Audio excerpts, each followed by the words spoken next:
colo, de afeto? Ou será só mais uma forma de lidar com a dor? O Biblicamente de hoje, às 10 da manhã, vai fundo nesse tema polêmico. Bebês reborn e os impactos do trauma infantil na vida adulta. Com os especialistas Dr. Adriano Lima e doutora Cris Silva. Participe pelo Instagram ou YouTube da Unidade FM. Se quiser, conta pra gente o seu trauma. Os doutores podem te ajudar a entender e a superar. Biblicamente especial, só aqui na Unidade FM. Juntos, somos mais fortes.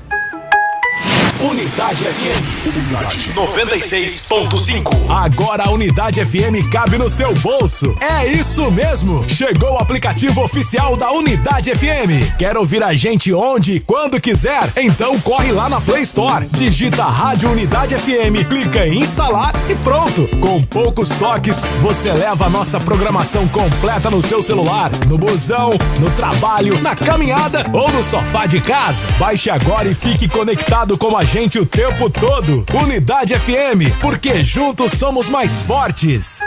Essa é a Unidade FM, ZYO 273 em 96.5 MHz. Rádio Unidade FM. Unidade FM. Juntos somos mais fortes.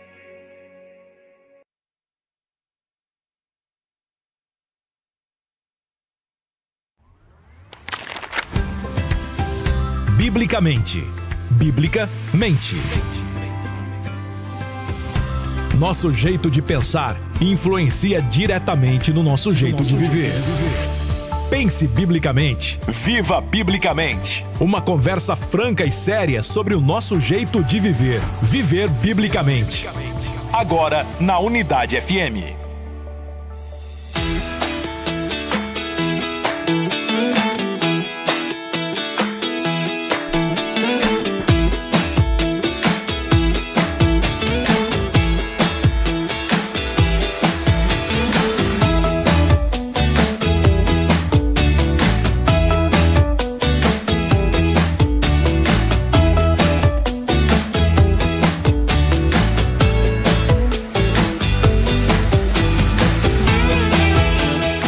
Traumas infantis e a polêmica atual dos bebês reborn.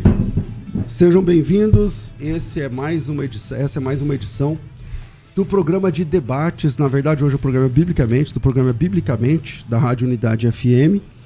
E hoje nós vamos discutir aí essa polêmica de bebê reborn, traumas na infância e dois temas aí paralelamente, mas que se cruzam às vezes no decorrer da vida.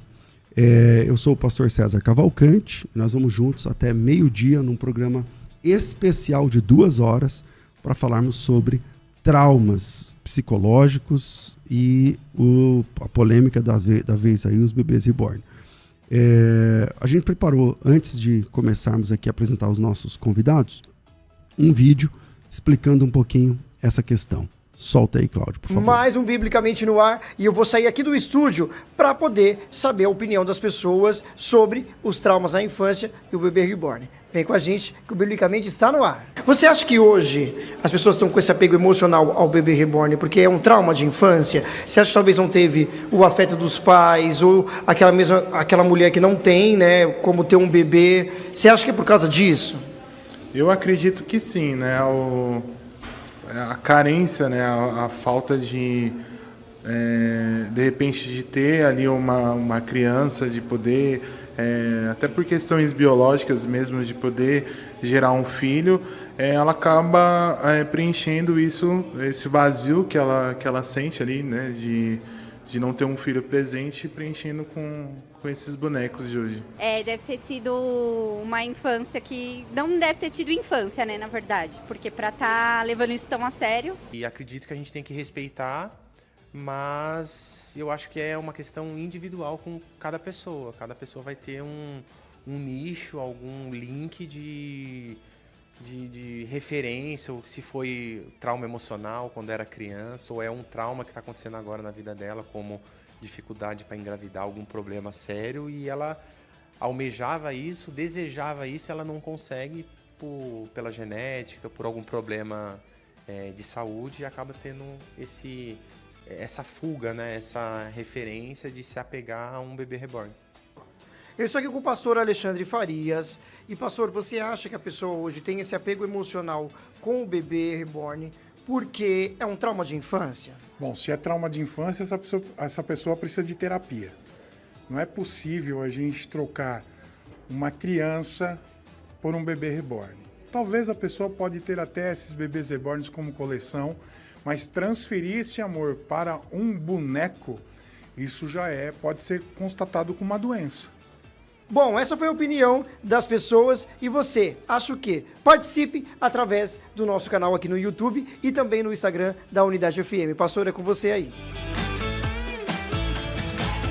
Bom, é isso aí. Vamos lá. Hoje eu estou recebendo aqui a doutora Cris Silva, tem formação em teologia, é psicóloga clínica, tem especialização em terapia cognitivo-comportamental, se pós-graduou em neuropsicologia, é escritora, é fundadora de um projeto chamado Thalita Cume, que trabalha com as mulheres, e está sempre com a gente aqui nos programas. Bem-vinda, doutora Cris, muito bom te receber. Bom dia, pastor César, bom dia, Adriano, bom dia aos nossos ouvintes, muito bom voltar a essa casa, que já me sinto parte dessa família. E todos nossos ouvintes, espero que seja um programa edificante, libertador, curador, com muitas ressignificações para o nosso público. Maravilha. Com a gente também aqui o Adriano Lima, ele também é psicólogo clínico, tem vários anos de atuação na área clínica, tem como abordagem a psicanálise com foco em Donald Winnicott, não sei se falei certo. Certo? Atende crianças e adolescentes denominados de transgênero, na vivência em palestras também aborda esses assuntos. Trabalha também no Instituto de Psiquiatria na Universidade de São Paulo. Trabalhou 2 meses. Trabalha também com treinamento e desenvolvimento de lideranças, com foco em saúde emocional, no ambiente corporativo e religioso. É professor de teologia também e serve como presbítero da Assembleia de Deus, Ministério do Belém. Bem-vindo, Adriano. Muito bom te receber, meu irmão. Bom dia, Pai do Senhor a todos. Uma alegria estar aqui com a doutora Cris. Bom dia também com o pastor César Cavalcante. Para mim é uma oportunidade maravilhosa de mais uma vez estar aqui na Unidade FM, agora no programa Biblicamente, né? Voltado já para a sua área. É porque a gente sempre vem aqui no programa de debate, ou na opinião, né? Agora com vocês aqui. Eu vou começar falando desse negócio de bebê reborn. Mano, o que leva uma pessoa a se apegar e você vê que o apego é real, né? A uma boneca que tem as características de um bebê real. De longe, assim, nem dá para saber se é um bebê mesmo ou se é um boneco. O que leva uma pessoa a se apegar tanto realmente a isso? Vamos começar com essa questão. Pastor, tem vários fatores. Provavelmente é uma alteração emocional recorrente, um trauma, recorrente a uma perda, a um luto não vivenciado, não vivido com qualidade, porque o luto tem vários estágios, talvez essa pessoa não tenha vivido esse período, as etapas do estágio. A pessoa também pode ter um problema muito mais ligado à questão neurológica, né? Tá ligado muito às psicopatias, né? Uma psicose, uma esquizofrenia, porque o estabelecimento de vínculo com o objeto e de uma maneira muito especial o boneco, dar vida a esse boneco, está muito ligada a um problema emocional, de ordem emocional. Agora, tem várias camadas. É a pessoa que está buscando, transferindo para esse boneco uma perda, um isolamento social, é uma depressão, que pode agravar uma depressão, pode agravar uma ansiedade, mas com certeza, uma pessoa que vincula e tem esse afeto a esse bebê, que nós vamos explorar mais no decorrer do programa, provavelmente essa pessoa tem um quadro psicológico. Doutor? Assim, quando eu vejo isso, eu me lembro, eu acho que é importante pensar sobre a etimologia da palavra reborn, que quer dizer renascido, e quando eu fui pesquisar, eu comecei a entender mais ou menos, viu, doutora Cris, como é que se deu essa questão dos vínculos. E começou na Segunda Guerra Mundial em relação à maternidade. Porque que acontece? Na Segunda Guerra Mundial, pastor César, não tinha brinquedo, as crianças estavam em guerra, né? E o que é que acontece? As mães começaram a criar essas bonecas de maneira manual. Isso aí, no decorrer dos anos, lá em 1990, deixou de ser algo emergencial, ou se como uma necessidade, e passou a ser algo artístico. Então, a boneca em si, ela passou de algo emergencial para algo artístico nos Estados Unidos, ali década de 90. E posterior, agora é que na mídia isso foi explorado, né? Algumas pessoas, alguns influenciadores que têm essa boneca em casa, que criaram vínculos, né? E aí eu acho que é importante a gente fazer essa trajetória histórica de onde começou lá na Segunda Guerra Mundial, passando pela década de 1990, ali, década de 90, como algo artístico, e aí que de início foi feito para as crianças. E aí quando a gente... Esse é o pano de fundo histórico, eu acho que é importante pensar sobre isso. Mas quando a gente pensa nessa ideia de vínculos, tem uma coisa que Lacan, não só Lacan, né? Quando a gente pensa na perspectiva psicanalítica, tem uma coisa chamada projeção. E todos nós, de alguma forma, projetamos sentimentos, desejos, vontades em alguma coisa. Por exemplo, a gente estabelece vínculo com gato, a gente estabelece vínculo com cachorro, a gente estabelece vínculo com coisas, né? Então, quando a gente pensa nessa coisa de vínculos, a gente não só... Hoje, agora, a gente está explorando os bebês reborns. Mas tem gente que tem uma relação com o animal, e a relação que ele estabelece com esse animal é uma relação de prioridade. Aquele animal, ele está num lugar de prioridade em detrimento do humano. Então, não só é uma questão do boneco em si. Eu acho que tem muito mais a ver com o indivíduo no sentido de projetar. Então, quando a gente pensa nessa questão, o que é que motiva, né? A gente está falando do boneco, a gente está falando do bebê reborn. O que é que motiva essa projeção? O que foi que motivou esse vínculo? O que é que coloca essa mãe, essa mulher, não precisa ser necessariamente uma mãe, mas o que é que coloca esse indivíduo que criou um vínculo a tal ponto que ele leva um boneco para batizar na igreja? É verdade, né? O que é que coloca uma pessoa diz, não vou levar para tomar vacina, né? O que é que motiva uma pessoa a criar um vínculo a tal ponto que ela diz assim, vou pedir licença médica porque eu quero cuidar da minha boneca. Então, vai muito mais além do que simplesmente um vínculo. Vínculos são estabelecidos. Então, eu penso que vai da perspectiva psicopatológica. As razões pelas quais essa pessoa criou esse vínculo, aí no decorrer do processo aqui a gente vai pensar, porque eu não quero explorar tanto. E é interessante que o vínculo, como bem colocado o Adriano, o vínculo ele é saudável, nós precisamos disso. O afeto, o vínculo, enfim, ele é saudável. Quando começa a ser, né, essa patologia, né, Adriano? O excesso, né? Esse excesso é o que realmente você disse. Por exemplo, o Winnicott, você falou agora, doutora, que bem interessante que você falou, assim, o vínculo saudável, né? Donald Winnicott, que é um psicanalista, pastor César, ele é cristão, ele era cristão, né? Ele é pós-freudiano, protestante, e aí quem gosta de vínculo da maternidade, ele fala de uma coisa chamada da mãe suficientemente boa, né? Quem mais fala sobre maternidade é ele, e ele era protestante.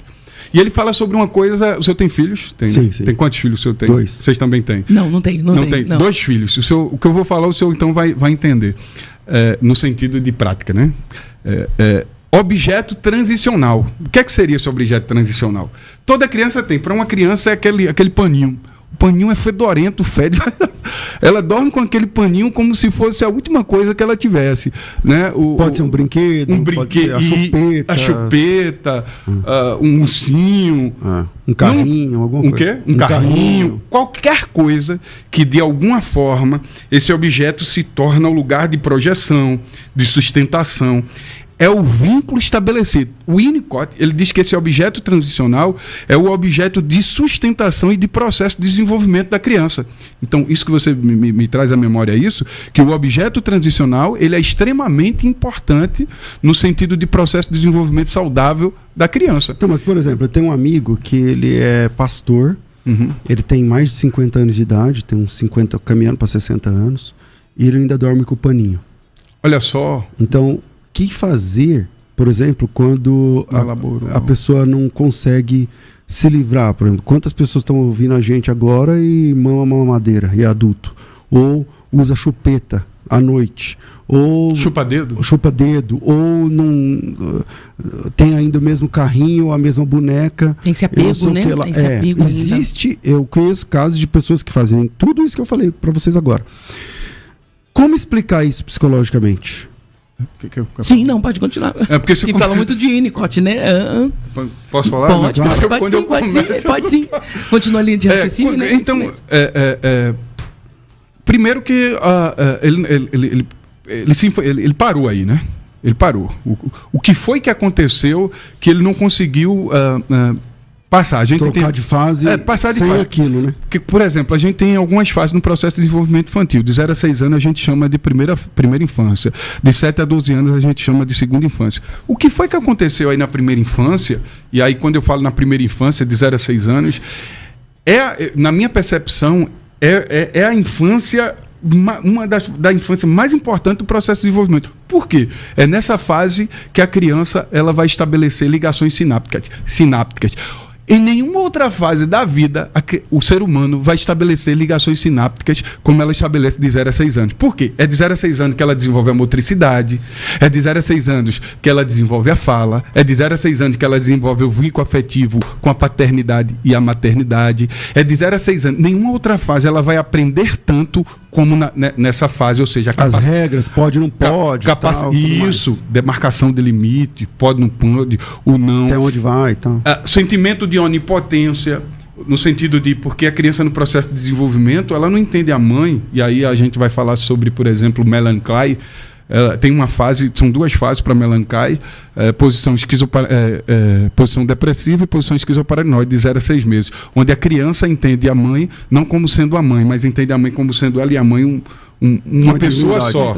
Então tem um sentimento aí chamado de sentimento de onipotência. Quando a criança ela chora, ela quer.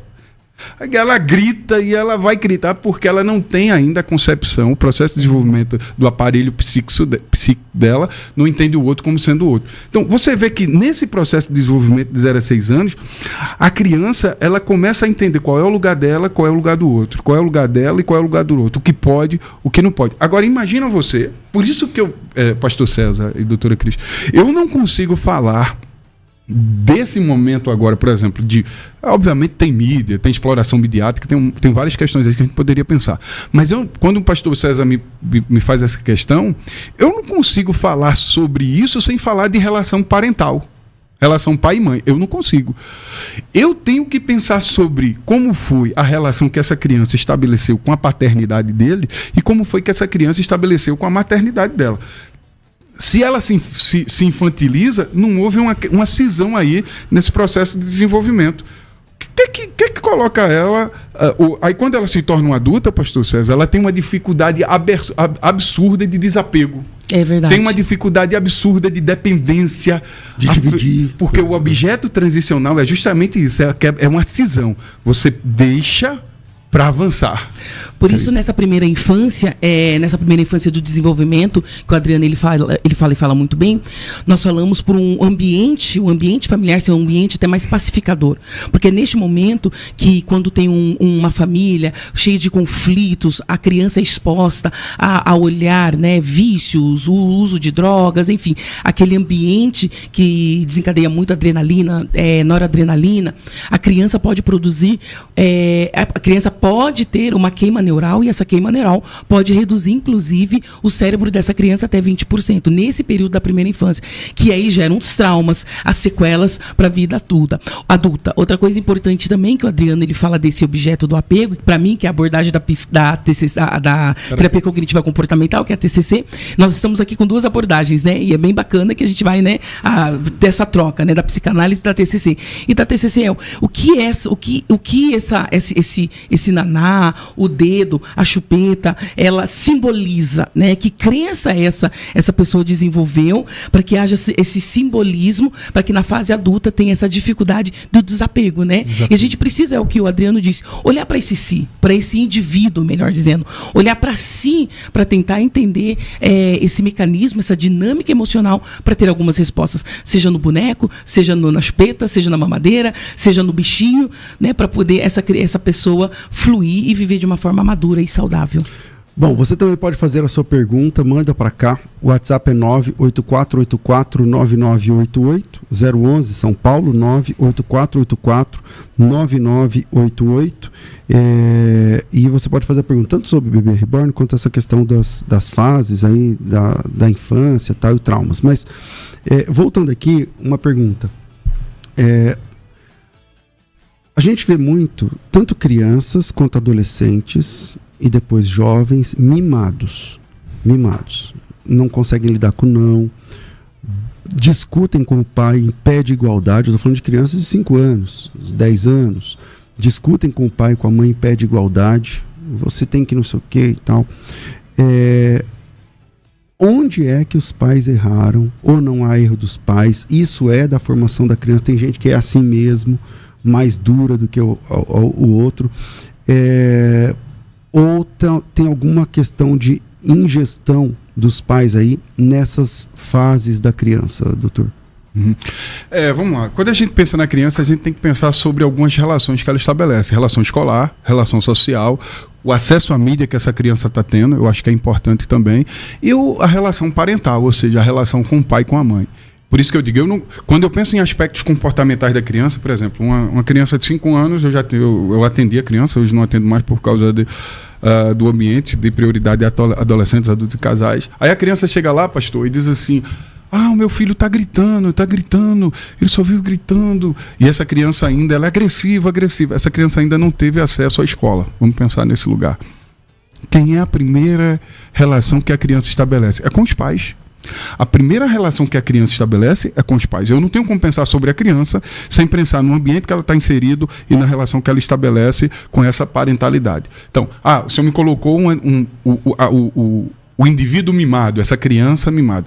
Quando eu penso sobre comportamentos, aspectos comportamentais da criança, eu tenho que pensar sobre a relação que ela estabelece com esses pais. E quando eu penso sobre a relação que ela estabelece com esses pais, eu tenho que pensar sobre a função da maternidade e a função da paternidade, que é algo que eu falo muito, esses lugares aí da paternidade e maternidade. A gente vive uma sociedade hoje que tenta desconstruir a perspectiva da virilidade, né? Da virilidade do homem. A figura masculina hoje, ela está sendo desconstruída a todo momento. Hoje o animal tem prioridade, a mulher tem prioridade, a criança tem prioridade, o último é o homem. Se tiver um problema, o homem está em último lugar, né, em termos de prioridade. Então, você vê que já é uma perspectiva social, desconstruir a figura da virilidade. A figura masculina, de fato, esse lugar. E quando a gente pensa no limite, pastor César, a gente está pensando numa perspectiva da paternidade. O pai, ele ocupa o lugar da demarcação de limite. É o pai, é a função. E quando eu falo de pai, eu não estou falando simplesmente de uma figura masculina. Eu estou falando também de uma figura simbólica da função paterna. O pai, ele é a demarcação do limite. Abre parênteses. Eu já contei aqui, eu não sei se você ouviu em algum programa, mas eu acho que cabe bem, já que me perguntou sobre esse lugar do mimado. Eu sou o Dito Cruz, criado com vó. Eu fui criado pelas minhas avós. A minha avó materna e minha avó paterna, a irmã Conceição e a irmã Letícia. Inclusive, eu viajei agora ao Nordeste, Pernambuco, fui ver minha avó materna, que eu costumo, de uma maneira jacosa, né? Eu brinco muito que eu digo que minha avó paterna foi a lei, período da lei. A minha avó paterna é o período da graça. Você tem uma avó que chama Letícia? Faleceu, irmã Letícia. Ela era idosa? Idosa. Ela faleceu. Nunca vi uma Letícia idosa. Todo mundo fala isso. De Letícia é tão moderno, né? Como que pode? Esse nome é o nome de gente nova. Tudo bem, vamos lá. E aí? Aí, o que é que acontece? Eu acho que cabe bem, já que perguntou sobre esse lugar, né, do mimado, eu acho que cabe bem. Então, a minha avó materna, ela cumpria, de fato, esse lugar da maternidade. Ela, por exemplo, eu tinha uma coisa chamada enurese, urinava durante a noite na cama. Aí ela ia lá, tirava o lençol, trocava minha roupa, ela dava café da manhã.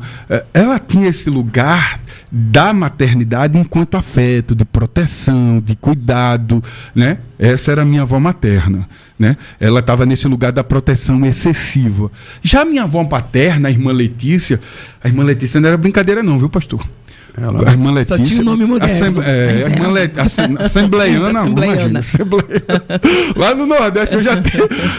Então, quando eu ia para a igreja, aí eu dizia assim, vovó... eu sou um pernambucano, o sotaque já denuncia. Eu dizia assim, vovó, eu tô com fome. Aí minha avó dizia assim, vai fazer, você não é aleijado.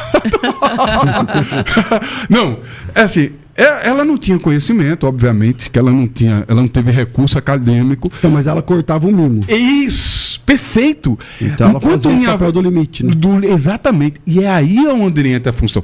Por isso que eu estou falando, eu trouxe o exemplo das minhas avós, porque cabe muito bem. Eu não estou dizendo que um filho... ele precisa ter necessariamente a figura masculina. Porque às vezes ele tem a figura masculina enquanto presença física, mas ela tem uma presença emocional. Como, por exemplo, abre parênteses, eu atendi aqui, inclusive eu fiz uma denúncia aqui na Câmara Municipal de São Paulo, na época, né? Porque tem um ambulatório aqui, na época tinha 2, eu não sei nem quantos tem agora, um no Rio Grande do Sul e um aqui, que trabalhava com crianças transgêneros, né? Tanto os pais quanto as crianças, né? E aí essas crianças, para trabalhar, para tomar hormonioterapia, que é inibidor de hormônio. A criar um menino, ele ia ter que tomar inibidor de hormônio para desenvolver o hormônio masculino e assim feminino também. Uma criança, 7 anos de idade, ela chegou lá no ambulatório, e a gente fez um trabalho multidisciplinar.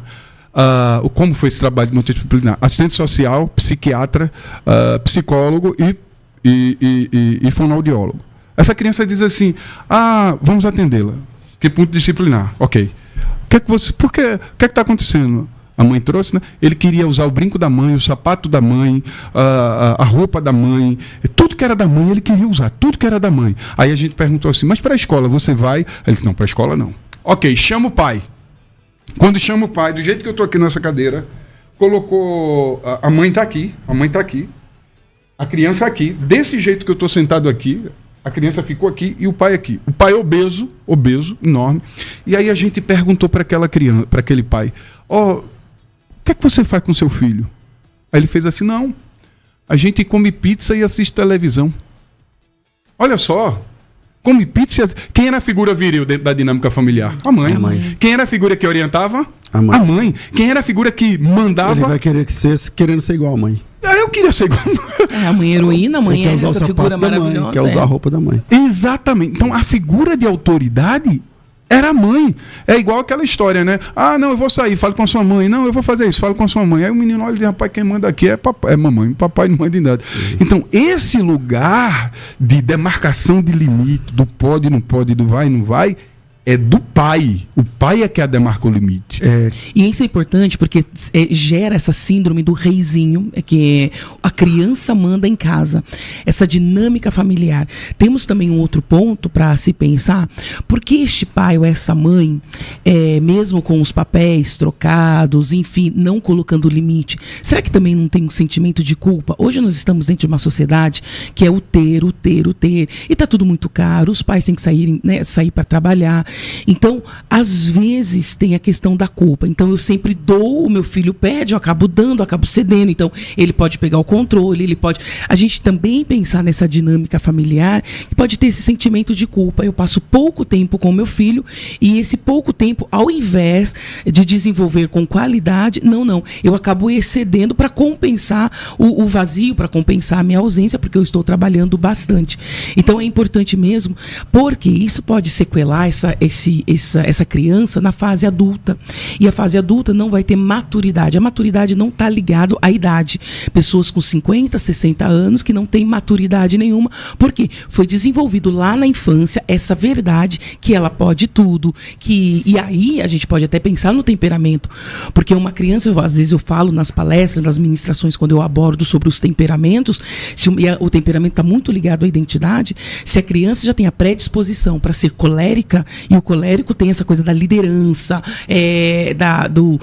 da pouca paciência, né? O colérico, ele é extremamente irritado.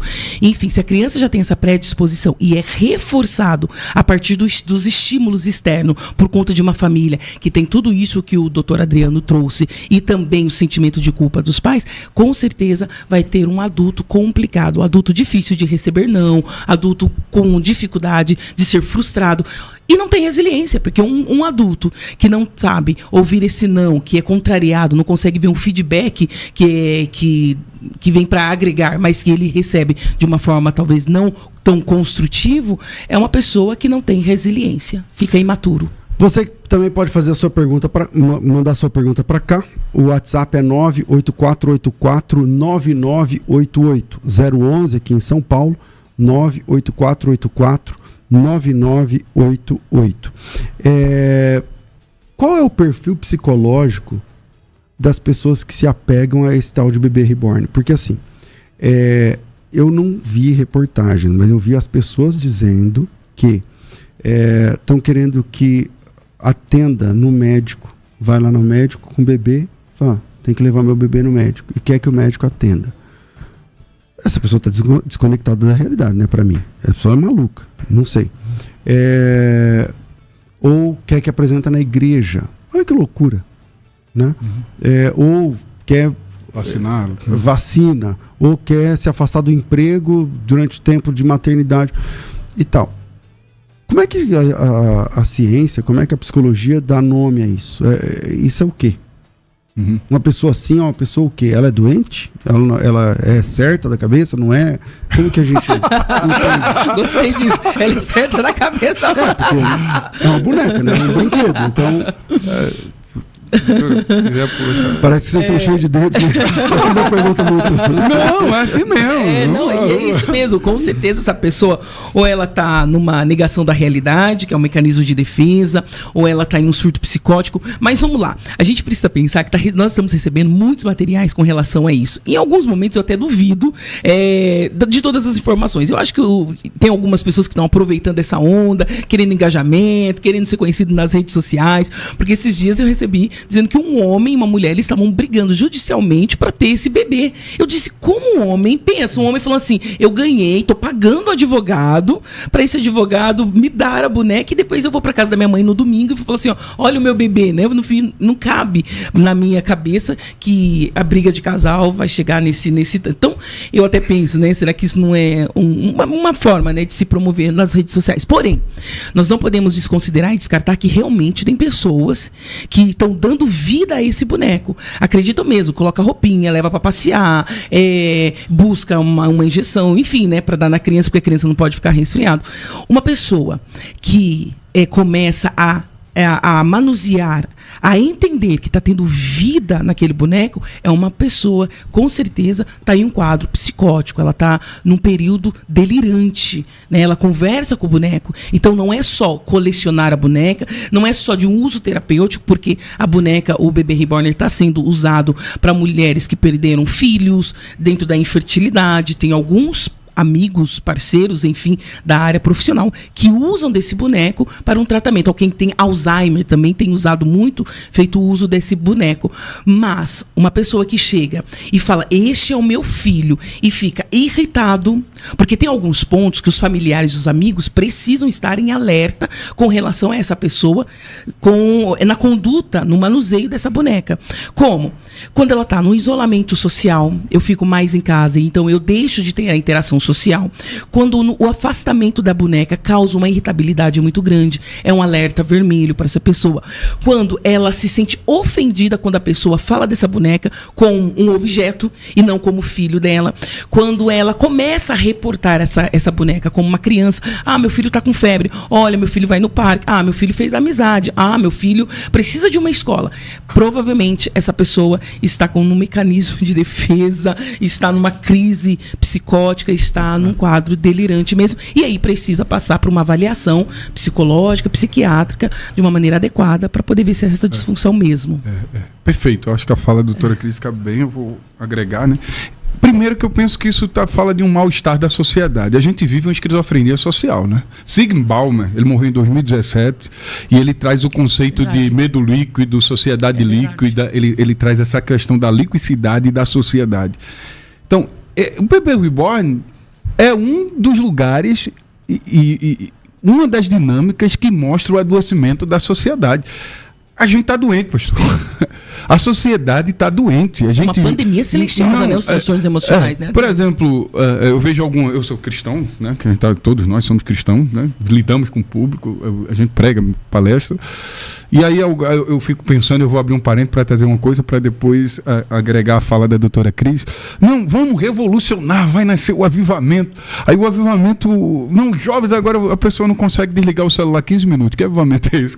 Você não consegue administrar 15 minutos que entra em abstinência, né? Então, eu acho que essa coisa do bebê reborn, ela é apenas parte pequena de uma perspectiva estrutural da nossa sociedade que está doente. É uma ruptura com o real. A gente hoje tem muita dificuldade de lidar com o real, de lidar com o não. Por exemplo, um adolescente, a gente vive numa sociedade, um adolescente ele é hacker. Ele consegue falar 2, 3 idiomas. Ele consegue mexer no computador, ele mexe no celular como ninguém. Mas ele tem um ego infantil, acaba o namoro, ele diz que quer tirar a vida. Eu já vi adolescente dizendo que... Eu já vi adolescente que se suicidaram, pastor César, porque o pai disse que ele não poderia ir em uma festa. Eu já vi adolescente quebrando tudo dentro de casa, quebrando, literalmente. Ele acabou com a casa porque o pai tirou o celular da mão dele.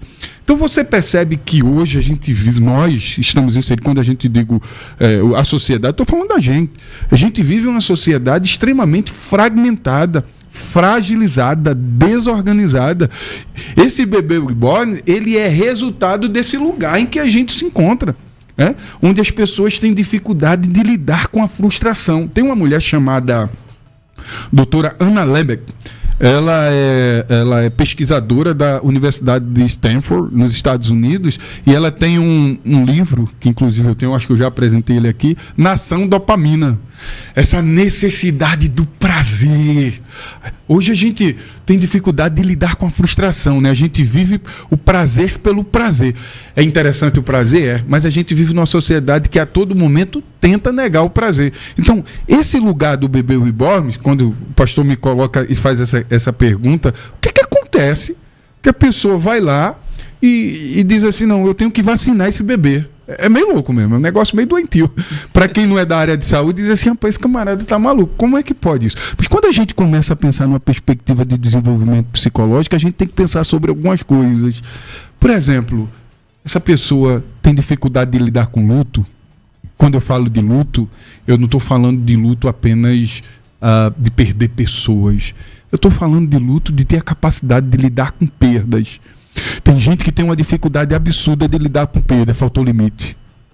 Tem gente que tem uma dificuldade de lidar absurda de lidar com frustração. Essa pessoa tem dificuldade teve algum luto não elaborado, teve algum luto no processo de desenvolvimento infantil, na fase transicional, que ele não conseguiu desenvolver de maneira saudável, chegou na fase adulta, ele precisou de alguma coisa para projetar essa angústia dele. Tem uma outra coisa que eu coloquei aqui, quando a gente pensa nesse lugar, né, do real. E aí a doutora Cris trouxe uma coisa bem interessante, que eu acho que vale a pena ressaltar também mais uma vez, é um estado de psicose. Porque a gente tem pelo menos aí 4 estruturas de personalidade. Neurótico. Todos nós, dentro da perspectiva da normalidade, somos neuróticos. O neurótico, ele se angustia. O neurótico, ele tem ansiedade. O neurótico, ele tem depressão. Isso é da ordem da neurose. A gente também tem o perverso, né, que é um outro tipo de estrutura de personalidade, neurótico, perverso. A gente também tem a estrutura psicótica, que o esquizofrênico, a gente poderia denominar a estrutura psicótica. O que é que seria isso? O que é que caracteriza a estrutura psicótica? Ele delira e alucina. Né? E aí eu não estou falando de graus, mas o que é delírio? É o indivíduo acordar pela manhã e dizer assim, eu sou o Príncipe Charles, eu sou um cara milionário. Ele se vê num lugar que na verdade é irreal, né? Ele não vê as coisas como de fato elas são. E alucina é ouvir coisa, ele ver coisa, isso é a estrutura psicótica. Alguns já dizem também que tem a 4ª estrutura de personalidade, que é a estrutura de personalidade limítrofe, a estrutura de personalidade borderline, no fim da linha ali. Já se considera como uma 4ª estrutura de personalidade. Então, quando você me fala sobre isso, esse lugar desse indivíduo, ele está no estado de psicose mesmo. A relação que ele estabelece com esse boneco é uma relação psicótica, porque ele está dando vida a algo que não tem vida. Então, mas aí não é um caso, ou 2, ou 3, ou 50. São milhares. Aí é uma questão já... É um surto? E uma outra pergunta. Aliás, quem quiser mandar pergunta tá liberado, tá, gente? Pode mandar aqui direto no WhatsApp. 984849988 através do áudio. Uma outra questão. Essa mesma pessoa que quer vacinar o bebê reborn, isso é resultado do estilo daquele tipo de pessoas que se denominavam pai de pet, por exemplo, que trata cachorro igual filho? Porque tem pessoas que... E aí, veja, eu não sou a favor de maltratar animal nenhum, pelo amor de Deus, eu amo os animais. Cada um no seu devido lugar, né? Cada um no seu devido lugar. Mas eu sou dono do meu cachorro, sou tutor do meu cachorro, não pai. Entendeu? Ele é meu filho, pelo amor de Deus. Então, eu já percebi isso alguns anos atrás. Aí entrou essa moda na igreja. Algumas igrejas, inclusive, tem culto pet, que é um culto que você pode levar o cachorro. Opa! Culto pet? Opa, dá um Google aí. Então, culto pet, você pode levar... Não é um culto, que eu tô buscando sempre. Não é um culto pro cachorro, né? Mas você pode ir com o cachorro. Tem uma área pro cachorro. Pra igreja, não sei o que lá e tal. E aí, pros pais de pets, não sei o que lá. E agora tem essa onda do bebê reborn. Essas coisas estão conectadas, Cris? Sim, acredito que quando passa daquilo que é saudável, daquilo que é equilibrado, a gente pode pensar em um transtorno psiquiátrico, a gente pode pensar em uma contratransferência, uma transferência, e tudo isso é envolvido com muita dor, né? Uma pessoa que projeta a maternidade, por exemplo, num pet, a maternidade num boneco, ela está num sofrimento. Me lembro de uma paciente que ela tinha uma relação muito forte com o cachorro, o cãozinho dela, mas ela projetava o filho, ela teve um aborto foi muito sofrido, foi muito traumático, só que ela dizia, não, eu tenho certeza que não veio o meu filho biológico, mas veio o meu cachorrinho, inclusive parece que ele tem a mesma carinha do meu filho, que quando eu vi lá, enfim, ela tinha... Ela projetava total. Enfim, ela considerava que era o filho dela, era o filho que chegou de uma forma agora, o cachorrinho, o animal. Pastor, a gente também tem que pensar que as redes sociais, ela também tem um poder de manipular. Então são as pessoas que já são frágeis, pessoas que já têm uma predisposição dentro da área da psicopatologia. Então, e aí tem todo esse universo da mídia, que a mídia então coloca, agora você não compra boneca, você vai na maternidade, porque quando vai comprar o bebê reborn, você não vai numa loja, você vai na maternidade. As mulheres, as artesãs que constroem as bonecas reborn são consideradas como elas não são consideradas como artistas plásticas, elas são como cegonhas. Então eu vou buscar na maternidade e quem faz essa boneca é a cegonha. Então eu tenho a roupa agora da boneca, eu tenho a loja, porque a loja ela tem um estilo, não é qualquer loja, igual você entra em para comprar, tem várias opções de boneca, tem o berço, tem quanto mais real se tornar, exatamente, né? Então acredito que também existe uma manipulação, que a gente cai naquela mesma coisa dos jogos, né? E essa manipulação da massa, e uma pessoa que se sente tão só, ela também procura uma tribo para se pertencer. Então acredito que esse movimento do bebê reborn, o movimento dos pais de pet, leva a pessoa à sensação do pertencimento. Então eu já tenho a minha fragilidade, eu já tenho a predisposição por conta de um trauma emocional, por conta de uma remodelagem que eu tive, que fui afetado na minha vida por conta de um transtorno, ou enfim, algo que feriu o meu ego, e aí eu encontro sentido nisso. Porque a pessoa passa a ter sentido cuidar do pet de uma maneira. Eu também tô aqui falando, se meu esposo estiver escutando, ela fala assim, ela tá falando pra mim e pra ela mesma, porque eu cuido dos bichinhos, não deixo passar fome, eu apoio a causa, bem, né? apoio a causa, aqui não deixa passar fome, né? Eu coloco ração na rua, né? Pros gatinhos, pros cachorrinhos, a gente cuida, nós somos mordomos do Senhor, nós precisamos... Agora, andar com carrinho e um cachorro, ir pro shopping e falar, ele é meu filho, colocar um boneco e dizer, é o meu filho, e não entender o lugar do animal e o lugar do boneco, aí sim tem um transtorno. E também tem a questão do pertencimento. Então tem reuniões agora de mães de boneco reborn, né? Então, o que eu faço? Eu não tenho ninguém, não me achei no mundo, e lá eu encontrei uma tribo e me pertenço. Temos um vídeo aí também, que mostra um pouquinho dessa questão do bebê reborn, não é? Então solta aí. Ações inusitadas aconteceram após essa repercussão que teve, né? Tipo, se eu levar o bebê no médico, o médico vai aceitar, vai passar, ou posso furar a fila do banco, algo desses tipos, mas são coisas que a gente não pode generalizar, né? Ou seja, tem aí ele é um vendedor, esse rapaz, né? Vocês falando aí agora, eu me lembro, por exemplo, antigamente, hoje eu não vejo TV, mas, por exemplo, antigamente tinha muita propaganda da boneca Barbie, que é uma boneca cara, que era uma boneca e tal. E pessoas adultas, mulheres adultas, por exemplo, colecionavam, né? Eu tenho tantas Barbies, não sei o que lá e tal. Mas ainda assim, é na qualidade de um brinquedo. Então a Barbie, para mim, sempre foi um brinquedo, né? Não era assim... ordem da patologia. Não está dentro dessa ordem. Eu acho que a patologia da Barbie era mais a questão da pessoa que quer se exibir, que quer ostentar, porque era cara, porque eu tenho tantas, porque não sei o que lá, mas ainda assim é um brinquedo. Tipo, o cara coleciona relógio, o cara coleciona carro, o cara coleciona latinha de não sei, né? O que. Mas tá dentro de uma categoria. Agora, essa história do bebê reborn, quer dizer, primeiro, a pessoa projeta o animal como sendo um filho, o gato, o cachorro, sei lá o quê. Aí depois, agora é um boneco, e ele quer que esse boneco seja considerado pela sociedade. Então, eu tenho que dar licença maternidade para a mulher porque ela comprou um boneco. Ela tem que ficar 3 meses, 5 meses afastada. Quer dizer, isso aí beira loucura, não é, doutor? Por isso que eu falei, né? É uma esquizofrenia social. Aí tem algumas perguntas que a gente pode falar. A incidência disso, né? Qual que é a incidência disso, né? É uma coisa para se perguntar. A quantidade de pessoas que de fato, porque a gente tem uma coisa aí, foi colocado, a questão da mídia, né? A gente tem uma sociedade que está extremamente vulnerabilizada, e aí tem os ditos cujos chamados influenciadores. Aí a gente tem um camarada que tem 30 milhões de seguidores, aí ele pega um boneco reborn e diz aqui, agora eu tenho um boneco reborn. Então tem gente que vai adquirir, vai ser adepto agora de ser pai de boneco reborn, mãe de boneco reborn, não porque de fato ele tem uma demanda de ordem psicopatológica, mas por uma perspectiva de influência. Amanhã, quando esse influenciador mudar e dizer, não, agora eu não tenho mais o boneco reborn, não, agora eu tenho uma caneta aqui, que é a caneta chave, aí todo mundo vai ter. Então a gente tem esse público aí. E a gente tem, de fato, as pessoas que estão em estado de vulnerabilidade, totalmente fragilizadas.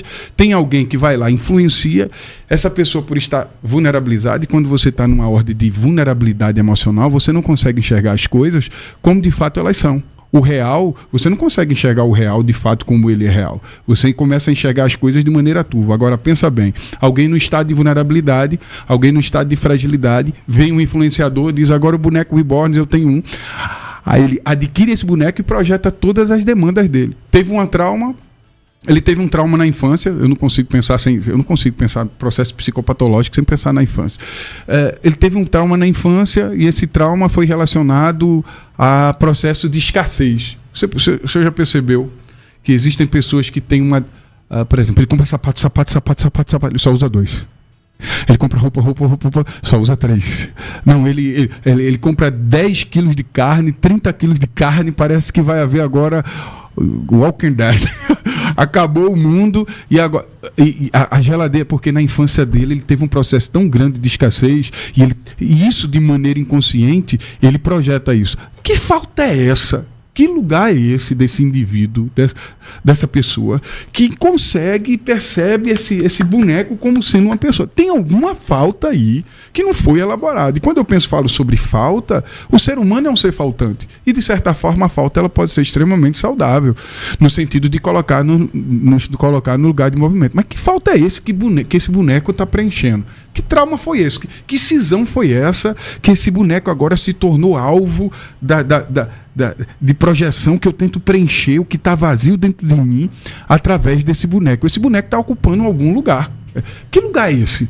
O que é que está acontecendo comigo que uma pessoa consegue enxergar nesse boneco e ele se vê inteiro através dessa relação? Então, eu acho que tem a ver, pastor, também com essa perspectiva, eu acho que a Trix colocou muito bem, da influência da mídia. A mídia tem um lugar de influenciar tanto uma perspectiva saudável quanto uma perspectiva não saudável.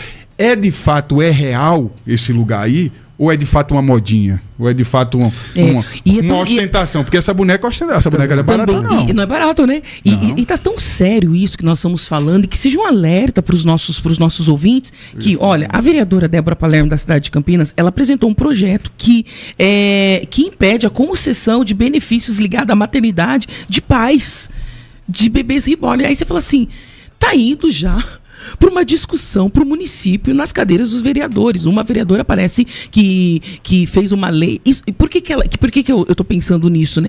Porque está tão sério o negócio que está sendo discutido. Falou assim, vamos impedir, porque daqui a pouco as pessoas estão querendo direitos mesmo, direitos de licença maternidade, porque eu sou pai e mãe, né, de bebê reborn. Mas a mesma coisa aconteceu com a ideia do sexual. Porque, por exemplo, eu sou homem, mas eu me sinto mulher, quero ser respeitado como? Eu quero ser respeitado como? Eu me sinto não sei o quê, que é a ideia da ideologia do gênero. Sim. Então, é a mesma lógica. Por exemplo, tem o cara que se sente um cachorro. Então, ele anda igual cachorro, quer ser respeitado, e quer que a sociedade impõe para a sociedade que o enxergue como um cachorro. Ou quer que é mulher, mas quer se impor como homem, quer que a sociedade imponha como homem. Eu tenho esse brinquedo aqui, mas eu acho que é um bebê de verdade, e eu quero que a sociedade encare como sendo um bebê verdadeiro. Essa coisa, quando você me fala sobre isso, eu falo sobre realidade psíquica e realidade real. Eu falo muito sobre ideologia de gênero, eu falo sobre isso. Ninguém está negando aqui que se você se vê como um cachorro, como um gato, como ninguém vai negar isso. Porque só quem sabe como você se sente é você. Agora, você normalizar o não normal, você naturalizar aquilo que não é natural, e querer que as pessoas se tratem como exatamente você querer legitimar coisas e institucionalizar aquilo que não pode ser institucionalizado. Eu me coloco no lugar e eu me vejo nesse lugar, tudo bem, não tem problema nenhum. Agora, as razões pelas quais você se coloca nesse lugar é uma outra coisa.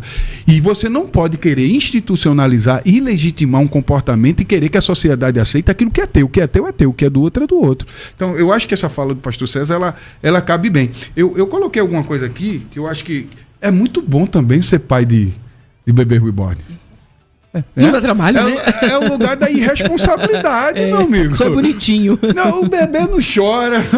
O bebê não é a mesma roupa, não tem que tomar banho. A roupa ainda pode até trocar. É que eles trocam demais. Só que trocam fralda. Mas você dá banho quando quer, você troca quando quer, você coloca ele lá, ele não vai chorar, você vai dizer, passar a noite, você vai ter a sua... Eu queria, pastor, que esse bebê começasse a chorar de 3 horas da manhã e o camarada tivesse que levantar de 7 horas, esse povo aí vai continuar com essa ideia de bebê reborn.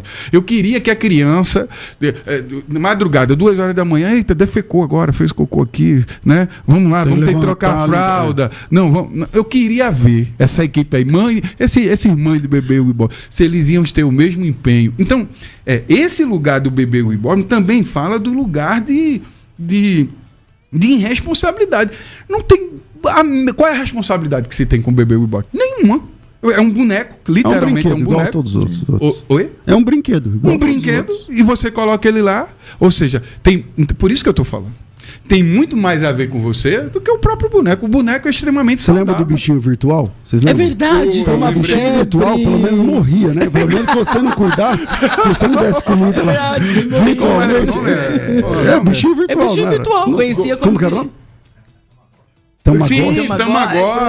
Tamagotchi. É verdade. Mas pelo menos ele morria, né? Ele almoçava, jantava, sei lá, um lance assim. Então é muito fácil, né? Ter bebê reborn.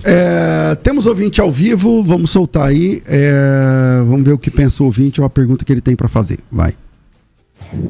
Bom dia, pastor César Cavalcante, bom dia a todos os irmãos aí, paz do Senhor Jesus esteja com todos. Ô pastor, eu tive uma experiência com um passageiro, eu sou motorista de aplicativo, eu peguei uma moça, uma senhora já de uns 40 e poucos anos, e ela, foi até engraçado que ela começou a viagem normal, daqui a pouco ela começou a falar que gostava de boneca, né, que eu compro boneca, que eu tenho boneca, daqui a pouco começou a chorar. foi um negócio bem, assim, uma experiência que eu nunca tinha presenciado. Eu acredito que seja psicológico, né? Isso é algo psicológico, um trauma de infância, alguma coisa assim dessa forma, né? Mas ela começou a falar que gosta de boneca mesmo, que compra boneca, ela estava até negociando compra de bonecas, que ela vai e faz a roupinha e tal, essas coisas. É um caso de se tratar, né? Bom, aí não é bem uma pergunta, né? Mas vamos lá. Eu vou chamar aqui o intervalo e eu quero abrir também o microfone para você que está ouvindo a gente. Você pode fazer a sua pergunta. O WhatsApp é 984849988. Você pode se identificar ou não. Então, se você não quiser se identificar, não é obrigatório. Então, você pode mandar teu áudio aqui. Olá, eu sou fulano de tal cidade, minha pergunta é tal. Então, não quero me identificar, mas eu quero fazer uma pergunta. E se você também quiser fazer uma colocação, né? Eu tenho bebê reborn, eu trato assim por causa disso. Manda aí pra gente. O WhatsApp é 011 São Paulo 984849988. 984849988. São as formas que você tem aí de participar ativamente do programa dessa manhã. Vai. Biblicamente. Aceite o desafio de pensar e viver biblicamente. Pense biblicamente. Biblicamente. Na Unidade FM. Curta a nossa página no Facebook e segue a gente lá no Instagram, facebook.com/UnidadeFM. Biblicamente. Aceite o desafio de pensar e viver biblicamente. Pense biblicamente. Biblicamente. Na Unidade FM. A Faculdade Teológica Bethesda tem mais de 100 mil alunos. Isso significa que um montão de irmãos e irmãs em volta do mundo foram ou estão sendo capacitados teologicamente através do relevante trabalho prestado pela FTB. Mas, no mês de novembro do ano passado, a FTB lançou um projeto chamado Teologia 2.0. O que é o Teologia 2.0? Eu vou pedir para o Cláudio enquadrar aí a câmera, só para eu não sei que neuro que é, quando a gente fica, quando tá torto um negócio, aí eu fico louco. O que é o Teologia 2.0? Teologia 2.0 é o seguinte, é um curso de teologia, antigamente era o curso EAD, à distância, não sei o que, mas que com diversos diferenciais. Eu vou enumerar alguns. Por exemplo, hoje o Teologia 2.0 da FTB é o único ainda. Eu até quero que não seja, né? Quero que outros cursos também façam o que a gente faz. Mas hoje é o único que, junto com o material didático, você acessa o audiobook. O audiobook não é nada do YouTube, não é nada de inteligência artificial, é locução profissional, onde você aperta o play e você ouve o livro. Você ouve o livro. Então, o livro de teologia da FTB é denso, tá aqui, esse aqui é o do curso fundamental, são 800 e poucas páginas, não sei o quê. Então, tem que ter tempo, né? E eu sei que tempo, às vezes, é um artigo de luxo para muitos irmãos. Trabalho, tem uma jornada dupla, é pastor, é líder, mas trabalha também fora, tal.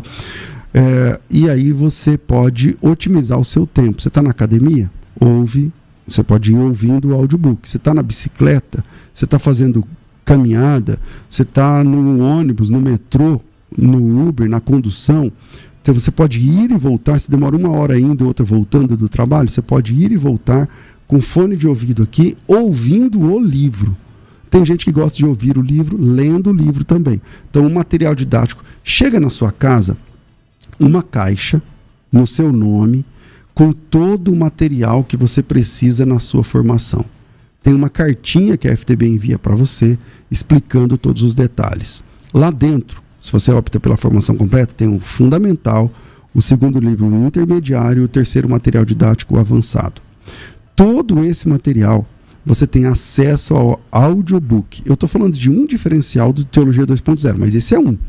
Vou falar outro. Mentoria teológica. Eu senti a falta de estar mais próximo, eu pessoalmente, mais próximo dos alunos durante a sua formação acadêmica. Então nós criamos a mentoria teológica. Uma vez por mês, não importa em que lugar do mundo você está, você se senta comigo, ao vivo, a gente faz um meeting, uma ligação, e a gente senta juntos. E eu com a turma que está se formando, e a gente vai aplicar o que você está aprendendo na teoria, lá no material didático, no audiobook, no livro impresso, na vida cristã prática.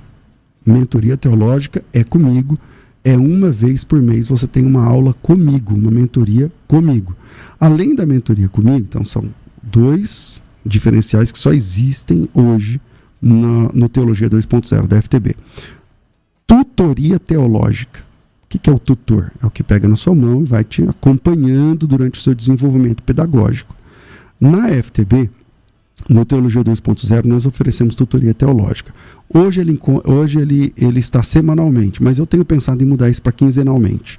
Mas regularmente, o professor da FTB, seu professor lá na FTB, ele vai se sentar com você para tirar dúvidas. Então, enquanto eu faço uma mentoria teológica, uma aplicação, ele vai tirando suas dúvidas. Eu estou na matéria, sei lá, geografia bíblica, estou na matéria, estou estudando aqui hermenêutica, não estou entendendo. Então, lá na tutoria teológica, você tem condições de tirar todas as suas dúvidas. Isto, além de plantão tira dúvidas, além que você fala com o professor, obrigado, até pelo WhatsApp, isso além de videoaulas, isso além do estágio supervisionado. Cada uma dessas coisas que eu estou falando são vantagens gravitando em torno da sua formação. Eu penso assim, estudar teologia pode ser uma experiência muito solitária. Muito solitária. Sua esposa não vai te acompanhar, seu marido não vai te acompanhar, então você sozinho, então a vida é tão corrida, então você senta, agora eu tenho que estudar.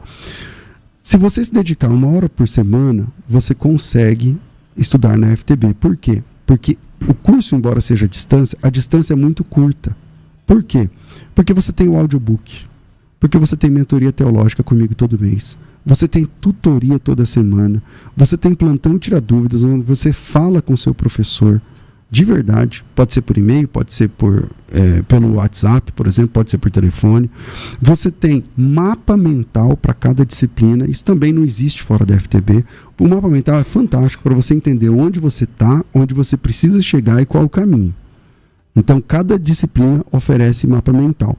Tudo isso é no Teologia 2.0. Agora, junto com isso, o que a FTB sempre já fez, que ninguém fazia, estágio supervisionado na igreja, e tudo isso não tem custo, tá? Eu não estou falando também, por isso que o curso da FTB é o mais caro. Não, o curso da FTB não é o mais caro, só é o melhor, mas não é o mais caro. Na FTB a gente quebrou essa lógica de uma coisa é boa ou é barata. A FTB oferece o melhor curso, o maior suporte, o melhor material didático pelo menor preço. E a prova é o desafio FTB. Sabe o que é o desafio FTB? Geralmente quando você vê propaganda de varejo, né? Cobrimos qualquer oferta, não sei o quê. Não. A FTB não está na briga do preço. A nossa briga não é o preço. Esquece. A nossa proposta de desafio da FTB é o seguinte: se você encontrar um curso, uma escola, faculdade, seminário, instituto, não importa, tem curso de teologia, está oferecendo? Tá. O desafio FTB é o seguinte: o que ele está oferecendo? Ele faz alguma coisa que a gente não faz? A FTB é a única que tem audiobook, é a única que tem mentoria teológica, é a única que tem tutoria teológica, é a única que tem estágio supervisionado. O plantão tira dúvidas pode ser até pelo WhatsApp. Se você encontrar uma instituição que oferece alguma coisa que a gente não faz, essa faz tudo que a FTB faz e mais isso aqui, o nosso fica de graça. Não importa. Pode ser que o curso deles custa 50 mil reais. Pastor, tem esse curso aqui. Custa 50 mil. Mas, além de tudo que a FTB faz mais isso aqui. Se você apresentar, o nosso fica de graça. Esse é o desafio FTB. Ou seja, se você quer aprender teologia, eu imagino que você precise de suporte. O suporte da FTB é sem igual. Não dá para comparar. Por isso a FTB, hoje, não tem concorrência. Não tem concorrente. Concorrente é, todo mundo faz a mesma coisa, mas esse aqui, o preço é um pouquinho mais barato, esse aqui facilita. Não. Uma coisa é FTB, outra coisa são os demais cursos. Faculdade Teológica Bethesda tem um slogan: moldando vocacionados. Você já viu um material parecido com esse aqui? Com essa qualidade? Então você tem os 3 níveis de teologia, está aqui na minha mão.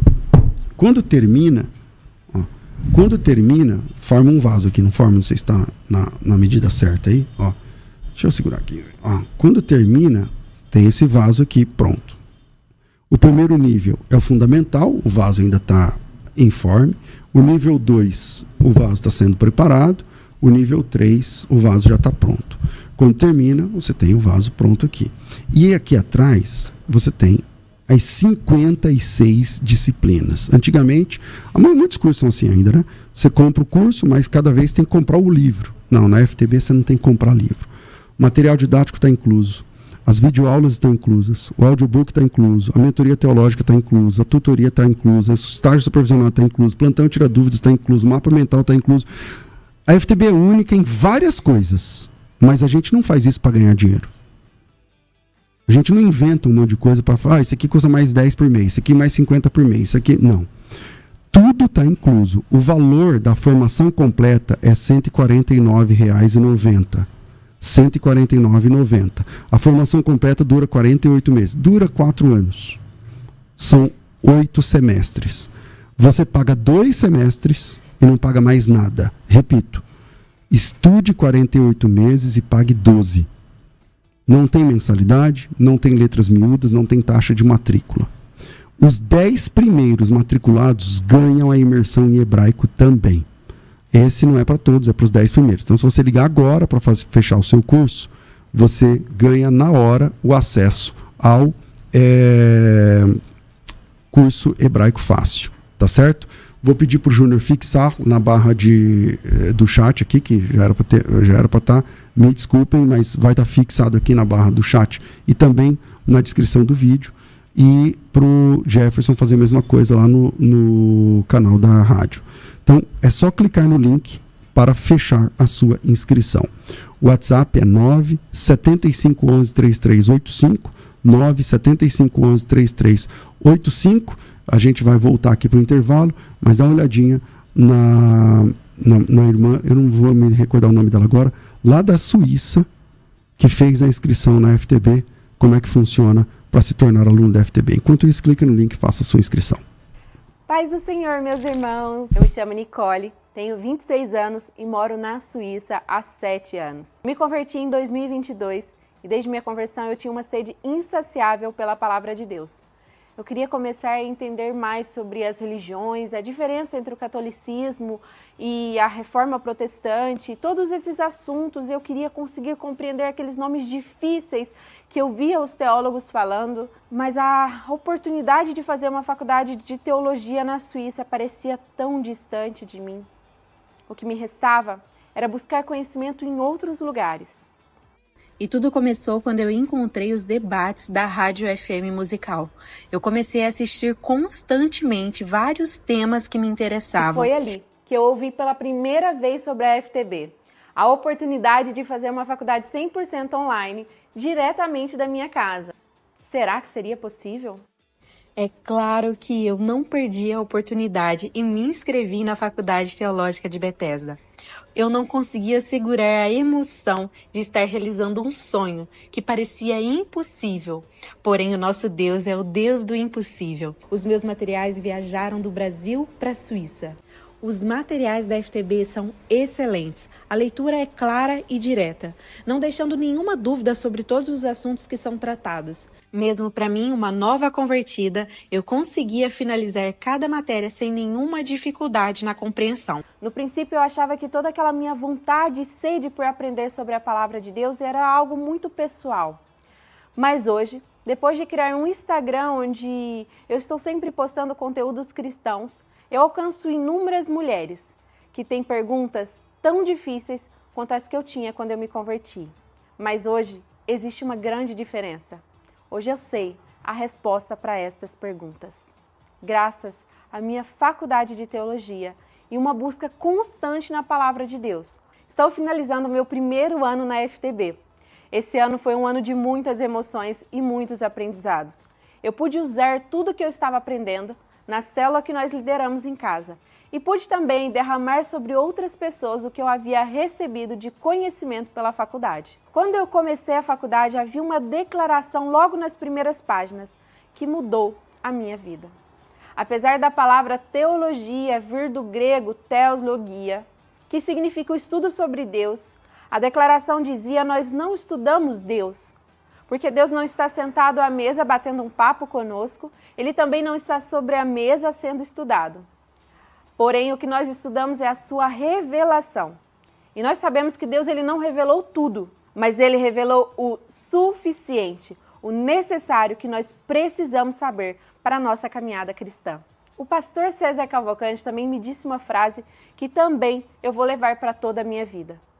Quando você estuda teologia para querer saber mais do que os outros, quando você estuda teologia para ser uma pessoa arrogante, você estudou tudo menos teologia. A verdade é que o estudo da teologia só me fez mais consciente de quão miseráveis e carentes da graça e da misericórdia de Deus nós somos. O conhecimento da palavra de Deus não é apenas uma possibilidade, mas também é um direito para todos os homens. E eu não vejo a hora de me formar na Faculdade Teológica de Bethesda, receber o meu certificado e entrar para turmas de teólogos da FTB. Que a paz e a graça do Senhor seja com vocês.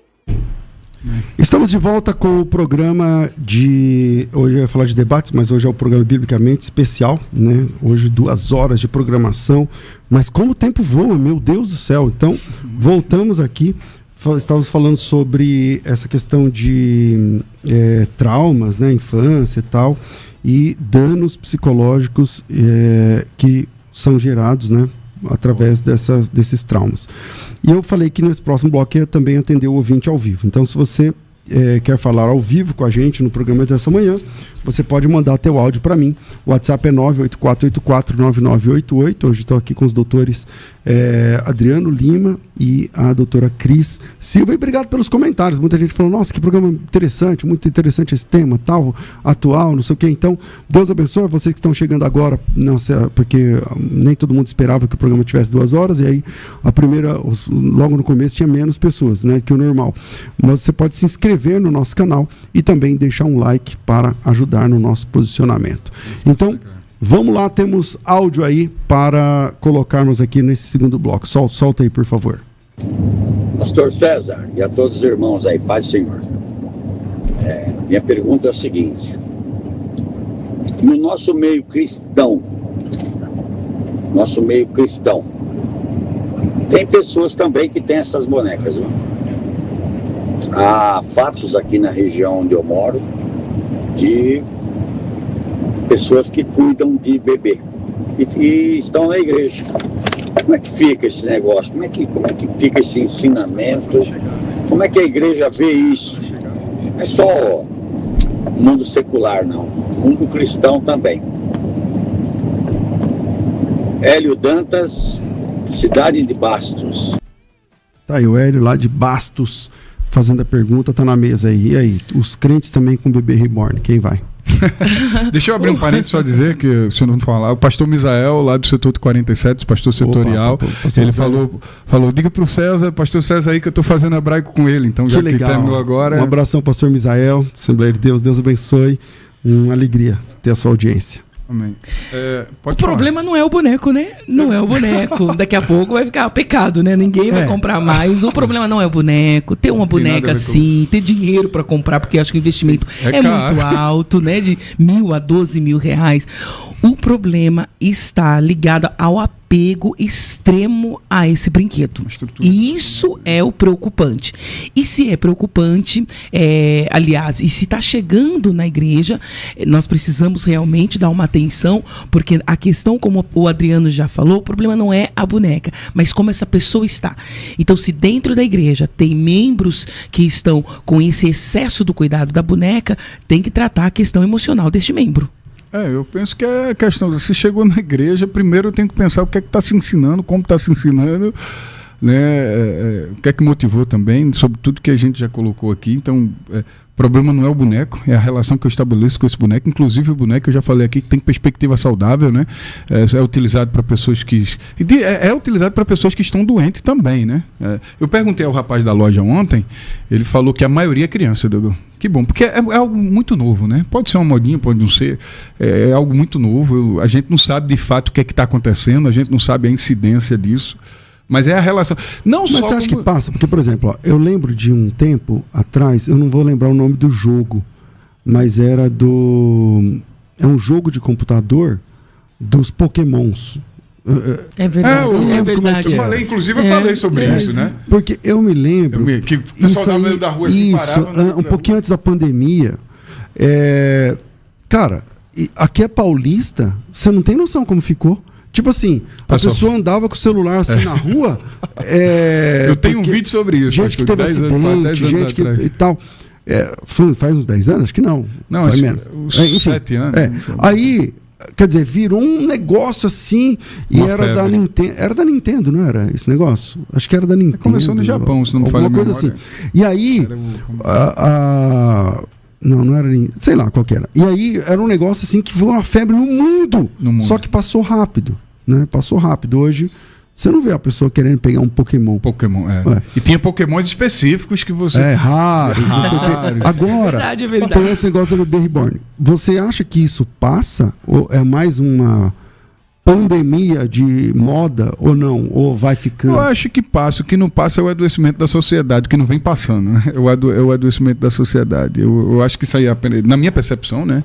Eu acho que, por isso que eu falei, essa coisa do bebê reborn, né? O adoecimento está para além disso. É apenas um momento contextual, e aí a gente tem várias variantes, como eu acabei de falar, mas eu penso na minha percepção que isso aí é apenas um momento. Eu acho que a coisa é muito maior e fala mais do adoecimento da sociedade. Tem uma coisa chamada, pastor César, inclusive, aqui no Instituto de Psiquiatria da USP, no Instituto de Psiquiatria, a gente, não sei se você já ouviu falar, e até sugestão aqui para temas posteriores, nomofobia, não sei se você já ouviu falar, que é justamente essa a dependência tecnológica. A gente já tem crianças de 1 ano, 2 anos, sendo tratada no Instituto de Psiquiatria aqui da USP. Abstinência de tela.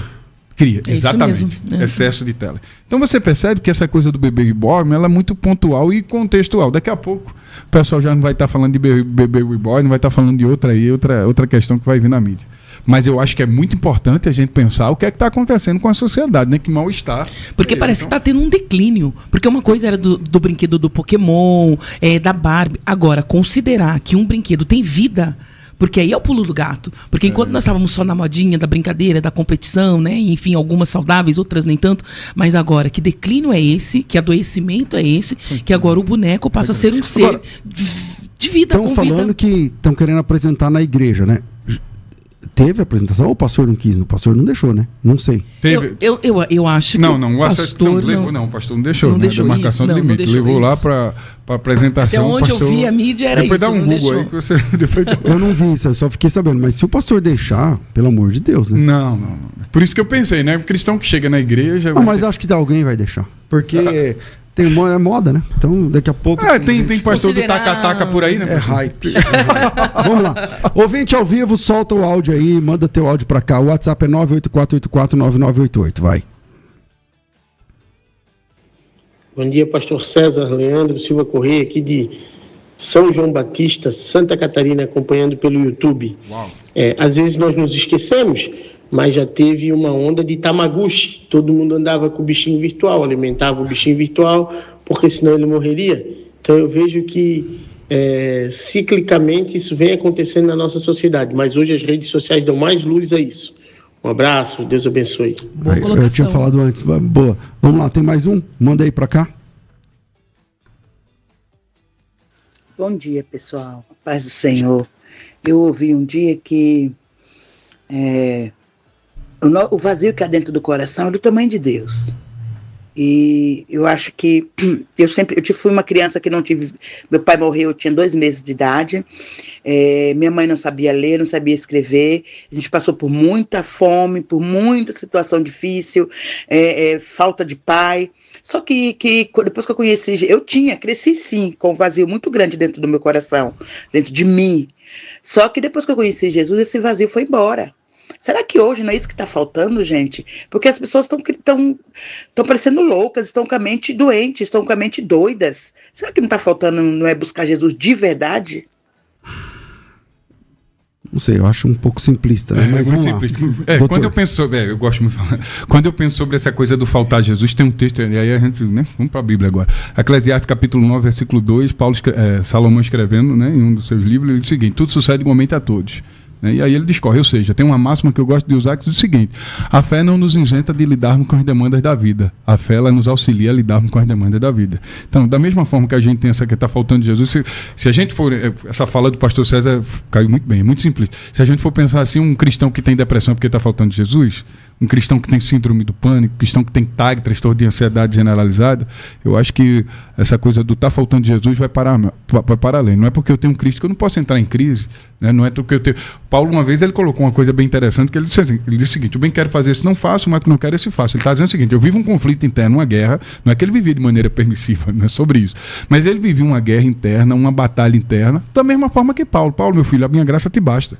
Né? Tem algo aí, esse espinho aí, essa coisa aí que te incomoda, mas a minha graça vai te auxiliar a lidar com esse incômodo, com esse vazio, com esse desconforto, com essa guerra interna. Então, a cristandade, o servir a Cristo, não nos isenta de lidarmos com as crises e as demandas que nós estamos inseridos aqui nessa vida. Isso é vida, meu amigo. Vida é dor, vida é angústia, vida é tristeza, vida é desconforto, vida é desencontro. Isso é a caminhada e a jornada cristã. Né? Tem o Robert Murray, não sei se agora eu pronunciei certo, ele é um escocês, um grande missionário, acho que você ouviu falar sobre ele. Ele diz o seguinte: Deus me deu um cavalo, Deus me deu uma mensagem. Eu matei o cavalo, já não posso mais levar a mensagem, falando do autocuidado. A gente é um ser tricotomo, corpo, alma e espírito. Obviamente a gente pensa nessas instâncias como instâncias dissociadas, mas na verdade elas são uma coisa só, intrinsecamente ligadas. Então, não é que está faltando Cristo, né? Eu acho que vai muito mais para além disso. Né? Cristo. Não que não possa faltar Cristo. É isso mesmo. E nós estamos falando de uma questão de alma.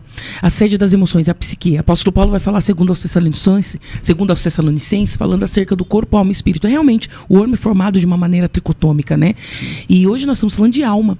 Só que uma alma ferida, uma alma traumatizada, uma alma que foi defraudada, negligenciada, que a sede das emoções, às vezes impede o fluir do Espírito. Nós vamos pensar em uma pessoa que foi rejeitada desde a primeira infância, foi rejeitada, ela tem uma crença limitante dentro dela, que ela é rejeitada, ninguém a ama, enfim, não pertence a lugar nenhum. Aí ela vai para Jesus, recebe Jesus, aceita Jesus, vai para uma igreja de palavra. Só que quando ela escuta o chamado de Deus, dentro da rejeição, da baixa autoestima, ela escuta que Deus pode usá-la, só que ela vai impedir, de alguma maneira ela vai entrar no ciclo da autossabotagem, porque ela não vai acreditar que ela pode ser usada por Deus por conta de uma alma defraudada, de uma alma machucada. Então, hoje o que nós estamos falando na mesa é a questão da alma, dessa psique.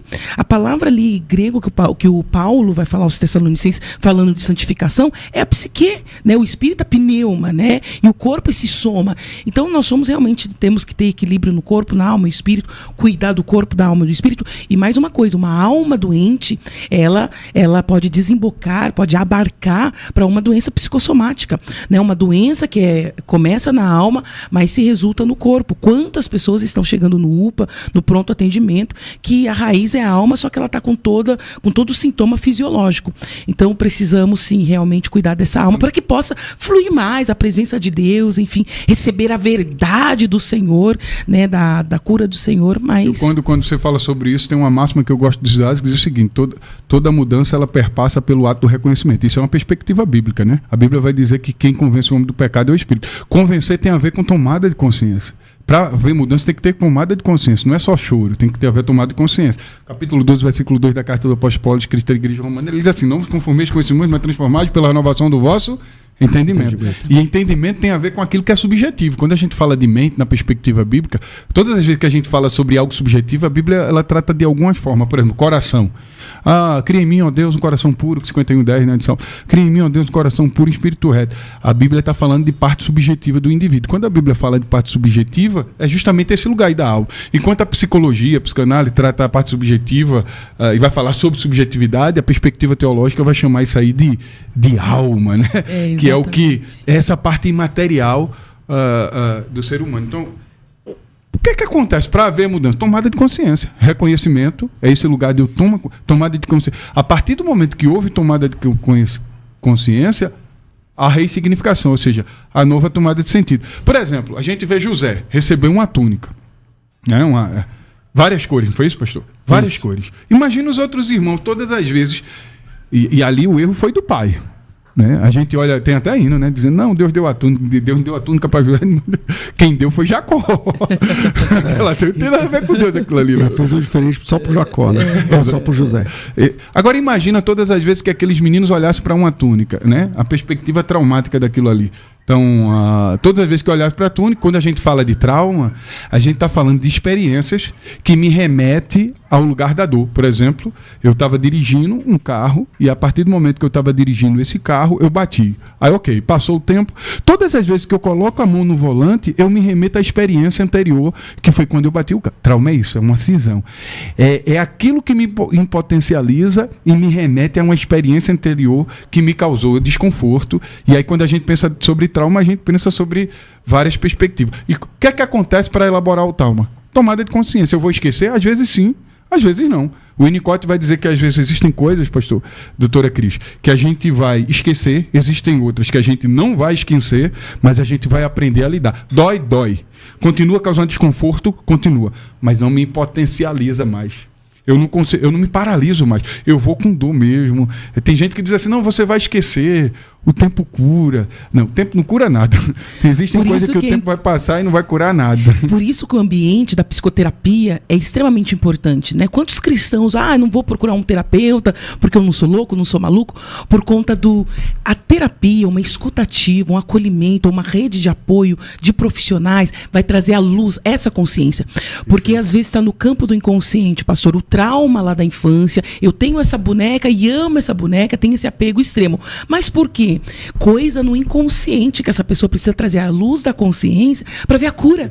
Porque quando traz a consciência, vem o que? A cura. Então, uma pessoa que está se percebendo, humor alterado, com comportamentos disfuncionais, as pessoas estão sinalizando gatilhos, porque determinados lugares, momentos, eu me sinto gatilhado, ou seja, me dá uma sensação de pânico, de pavor, de angústia. O que acontece comigo? Está lá no seu inconsciente algo que precisa ser visitado para trazer essa consciência para que haja cura. Significa. Tem uma máxima que eu gosto de usar que diz o seguinte: tão importante quanto falar é quem vai nos ouvir. Falar cura, mas quem é que está ouvindo, né? E aí a gente vai lá para quem que está falando, né? Para quem está falando. E dependendo de quem está falando, ele pode te dar uma devolutiva, tanto saudável quanto não. A Bíblia vai, segundo Samuel, capítulo 13, teve um homem que chegou, Amon, chegou para o seu servo e disse assim: rapaz, eu estou querendo a minha irmã. Eu estou desejoso por ela. Quem deu todo o trajeto de como deveria ser feito foi quem? O seu amigo, que disse: não, rapaz, olha, faz o seguinte, diz que está com fome. Quando ela vier, você... A Bíblia chama de sagaz, né? Não, então, aí tem essa máxima. Por isso que eu digo, tão importante quanto falar é quem vai nos ouvir. Falar é extremamente saudável, mas quem é que está te ouvindo? Porque quando você está no estado de vulnerabilidade, você não vê as coisas de fato como elas são, a tua visão está turva. A depender de quem você ouve, você vai ser direcionado para uma perspectiva saudável ou não. Eu estou gostando de uma boneca, eu quero a boneca, eu vejo a boneca. Não, rapaz, isso aí é tranquilo. Isso aí é porque não, faz bem. Não. A depender de quem você ouve, essa pessoa pode te colocar no lugar de êxito ou no lugar de desgraça. Ouvinte ao vivo, 42... Não, cadê o WhatsApp? Pelo WhatsApp, né? 984849988. Vamos pro próximo.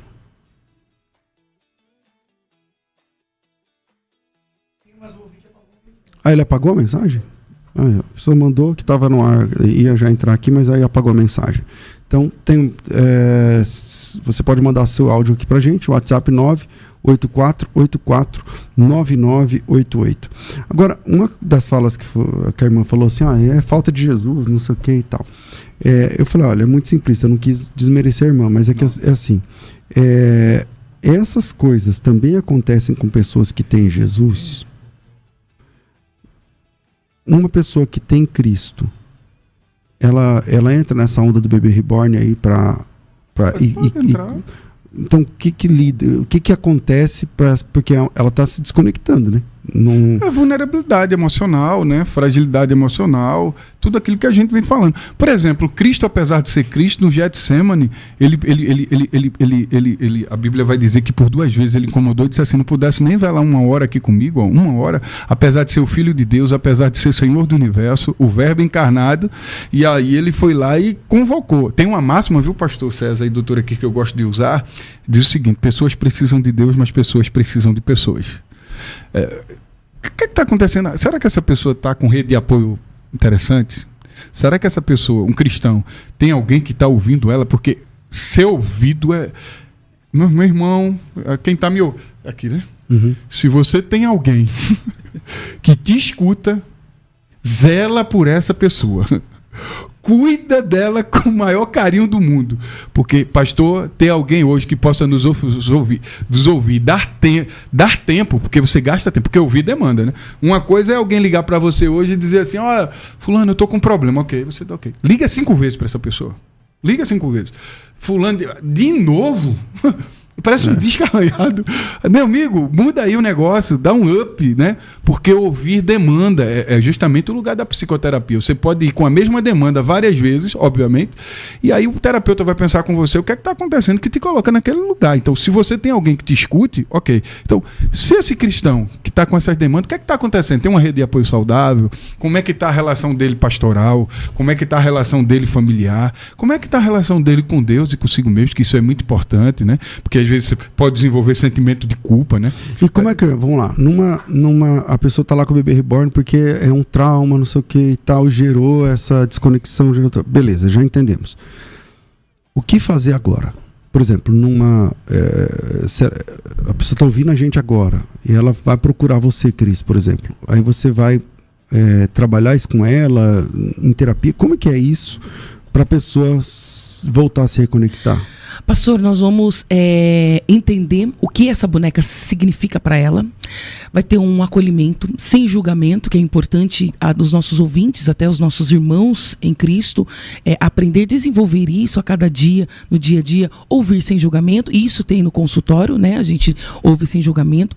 A partir daí nós vamos ressignificar essa dor, porque por trás desse cuidado extremo, de dar essa simbologia, esse símbolo para esse boneco, existe uma alma enferma, existe um problema. Então precisa ter uma análise muito cautelosa, né, com cautela, para ver se realmente é um transtorno psiquiátrico, para ser direcionada, talvez até para uma medicação, um ansiolítico, um antidepressivo, e a partir daí ir visitar esse trauma, ir visitar esta causa, a partir dessa construção. E é muito interessante que quando a pessoa chega, nós não vamos fazer com que ela mude da noite para o dia, dizer você é maluca, tira essa boneca da mão, vamos arrancar essa boneca. Não é dessa maneira. Então é um efeito homeopático. Primeiro nós vamos visitar o lugar da dor, vamos ressignificar esse lugar da dor, para depois começar a trabalhar a realidade. Porque essa pessoa ela perdeu o senso da realidade. Então, ela saindo desse senso da realidade, nós vamos trabalhar, vamos trazê-la para esse ciclo, né? Mas quando a gente fala do pai de pet, parece que não sei, porque o animal é vivo, né? Então parece que a gente está sendo insensível com a pessoa e tal. Também é esse mesmo caminho, por exemplo? Eu acho que todo excesso ele é perigoso, né? Isso, seja de que ordem for. Mesmo. A gente pensou aqui, a gente pensou junto aqui, o senhor falou uma coisa bem interessante. Assim, pensamos junto, né? Cada coisa no seu devido lugar. Isso é até uma perspectiva bíblica, né? Não seja demasiadamente justo, porque destruiria até mesmo. Ou seja, a Bíblia nos remete à experiência do equilíbrio, não do excesso. Todo excesso ele é perigoso. Se você usa a Bíblia ela pode tanto trazer saúde quanto pode trazer patologias. Sim, a Bíblia pode tanto levar para o céu quanto levar para o inferno, a depender de como você a interpreta e se de fato você faz a interpretação bíblica coerente e correta. Então, assim, na minha perspectiva, doutora Cris, eu acho que todo excesso é perigoso. A doutora Cris falou uma coisa, é o seguinte: a gente não pode pegar o paciente lá e dizer, você... Não. Tem uma coisa chamada, cada paciente tem um tempo de resposta. Sim. Tem gente que vai elaborar as questões dele lá dentro de um mês, tem outros que vão elaborar dentro de 6 meses, tem outros que passam anos ali e ainda não elaborou e ainda continua no ciclo vicioso. O lugar da terapia, eu costumo dizer que é o lugar do acolhimento, é o lugar do amparo. É o lugar da gente entender o que é que está acontecendo e quais as razões pelas quais aquele indivíduo foi naquele lugar. Eu costumo dizer que o lugar da terapia, eu gosto muito da relação que Deus estabelece com Elias. Ali tem todas as etapas do processo psicoterápico. Cuida do corpo, cuida da alma, da possibilidade de falar. Olha, come carne, come pão, sim ou não? Carne, proteína, pão, carboidrato, bebe água, hidrata. 40 dias. O que é 40 dias? Exercício físico. Quando ele chega na caverna e diz assim, sai para fora, né? Que fazes aqui? Na verdade, quando Deus diz aquilo, Deus está dizendo assim, se ouça. Ele diz assim, não, só tem eu. Ou seja, aí Deus dá uma devolutiva. Não só tira ele do lugar irreal, porque ele tinha se colocado num lugar que não era real, e diz assim, ó, só tem você não. Deixa eu te lugar desse lugar fantasioso, utópico, mentiroso que vocês colocou. Eu não mandei vocês colocar nesse. Vem cá, tem mais 7 mil joelhos que não se dobraram diante de Baal. O lugar da psicoterapia é esse lugar de acolhimento. Nem Deus julgou Elias, porque o lugar do psicoterapia não é o lugar do julgamento, é o lugar da possibilidade, é o lugar onde você espera o tempo do indivíduo, e é o lugar, que já foi colocado aqui pela doutora Cris de maneira muito peculiar, é o lugar de ressignificar. Eu reconheço, entendo, a partir do momento que eu reconheço, entendo, agora eu vou ressignificar. E ressignificar o terapeuta não te tira de lá, é você entender o que é que aconteceu com você e agora é você que vai tomar as decisões. Porque o terapeuta te ajuda a pensar, mas as tomadas de decisões é tua. É você quem age, é você quem faz, é você quem sai do buraco. Não é ninguém que vai te tirar desse buraco. Aí vem o processo da cura. E realmente essa dinâmica que ele trata, que seja uma consciência e talvez uma possibilidade de esperança para os nossos ouvintes. Tá com medo de buscar um terapeuta? Ou, enfim, vai, porque esse lugar você vai encontrar e vai ter o processo de cura. Tem aqui o Esdras fazendo uma pergunta. Pastor, sempre existiram bonecas, mas por que essa é tão especial? Seria o fato de ser realista e realmente parecer com um bebê, ou o nome é sugestivo psicologicamente? Com certeza. Para mim, isso contribui muito para que a pessoa ela tenha um apego maior quando a boneca ela parece um bebê. Então, essa coisa de ser muito parecido com uma criança, dessa que é muito justamente realista, o nível de realismo. Exatamente. Né? Aproxima a pessoa, né, desse boneco. Estabelece vínculo com pessoas com um problema, por exemplo, de luto, que não passou pelo processo de luto e que busca esse boneco, ele busca geralmente para poder lembrar daquela criança que perdeu. Porque é muito parecido. Agora é interessante, não necessariamente também existem pessoas que criaram esse mesmo vínculo e não necessariamente estavam com o bebê reborn no nível de realismo. É verdade. Então, às vezes o nível de fragilidade é tão grande do indivíduo que ele só precisou de um gatilho ali para estabelecer esse estado de psicose, né? Mas o que a doutora aqui falou é verdade, o nível de realismo aproxima, né? Aproxima esse indivíduo desse lugar aí de psicose, desse lugar do não real. Né? Eu lembro do meu filho, hoje tem boneco que tá fazendo a cara do bebê, do filho, então o meu filho com 6 meses, e aí realmente ele recebe um boneco que é a cara do filho de 6 meses, uau! É muito igual, também, né? Uma coisa PlayStation 5 hoje, você vai lá pro 2, o 1, como é que hoje jogadores, né? Então, é verdade, o nível de realismo... Tem pessoas falando, eu acho que é bom colocar, a questão espiritual. Acho que talvez seja bom a gente colocar aqui, que eu recebendo vários materiais acerca desse boneco, do bebê reborn, falando da questão espiritual. Pastora Cris, você acha que existe algo espiritual, algo... Não acredito que é uma fragilidade mais emocional do que espiritual, mas Cris já fala que o boneco tá tendo vida e... Numa perspectiva espiritual, a Bíblia já vai dizer que ele veio matar, roubar e destruir o diabo. Apesar que o inimigo é oportunista, né? Se tem uma coisa que ele é oportunista. Ele vai aproveitar, né, do bebê reborn de tudo, né? Agora vamos lá, tem mais ouvinte ao vivo, WhatsApp 984849988. Solta aí. Bom dia, meu nome é Rodrigo, sou de Jequié, Bahia. Assim, eu queria saber, no caso, a pessoa se apega ao bebê, no caso a boneca, não foi porque a mulher não pôde ter um filho, e aí se apegou assim. Será que tem mães de filhos de verdade com essa neura do bebê reborn? Sim, é luto não elaborado, né? Isso mesmo, luto não elaborado, ela perdeu uma criança, não elaborou o luto, aí encontrou esse mecanismo de fuga, a criança vira agora, esse bebê reborn, vira agora a projeção, aí a pergunta é até que ponto, porque pode ser saudável ou não, até que ponto isso é saudável ou não, pode potencializar esse luto e prolongar esse luto, do que se ela não tivesse o bebê reborn, ela lidaria melhor e de fato vivenciaria o luto como deveria vivenciar. Agora vamos lá, uma coisa eu tenho essa criança por conta de um trauma, eu estou projetando nela, tem nome, tem não sei o que, eu troco de fralda, não sei o que lá, é uma coisa. Agora aí eu, por exemplo, pegar essa criança e ir no médico para dar vacina, que aí o quadro delirante. Eu acho que só mudou a modalidade, viu, pastor? Porque ela só estendeu isso, né? Para vacina. Mas quando a dinâmica que ela estava estabelecendo na cabeça dela... Já não era saudável. Já não era saudável. Agora, o lúdico é importante.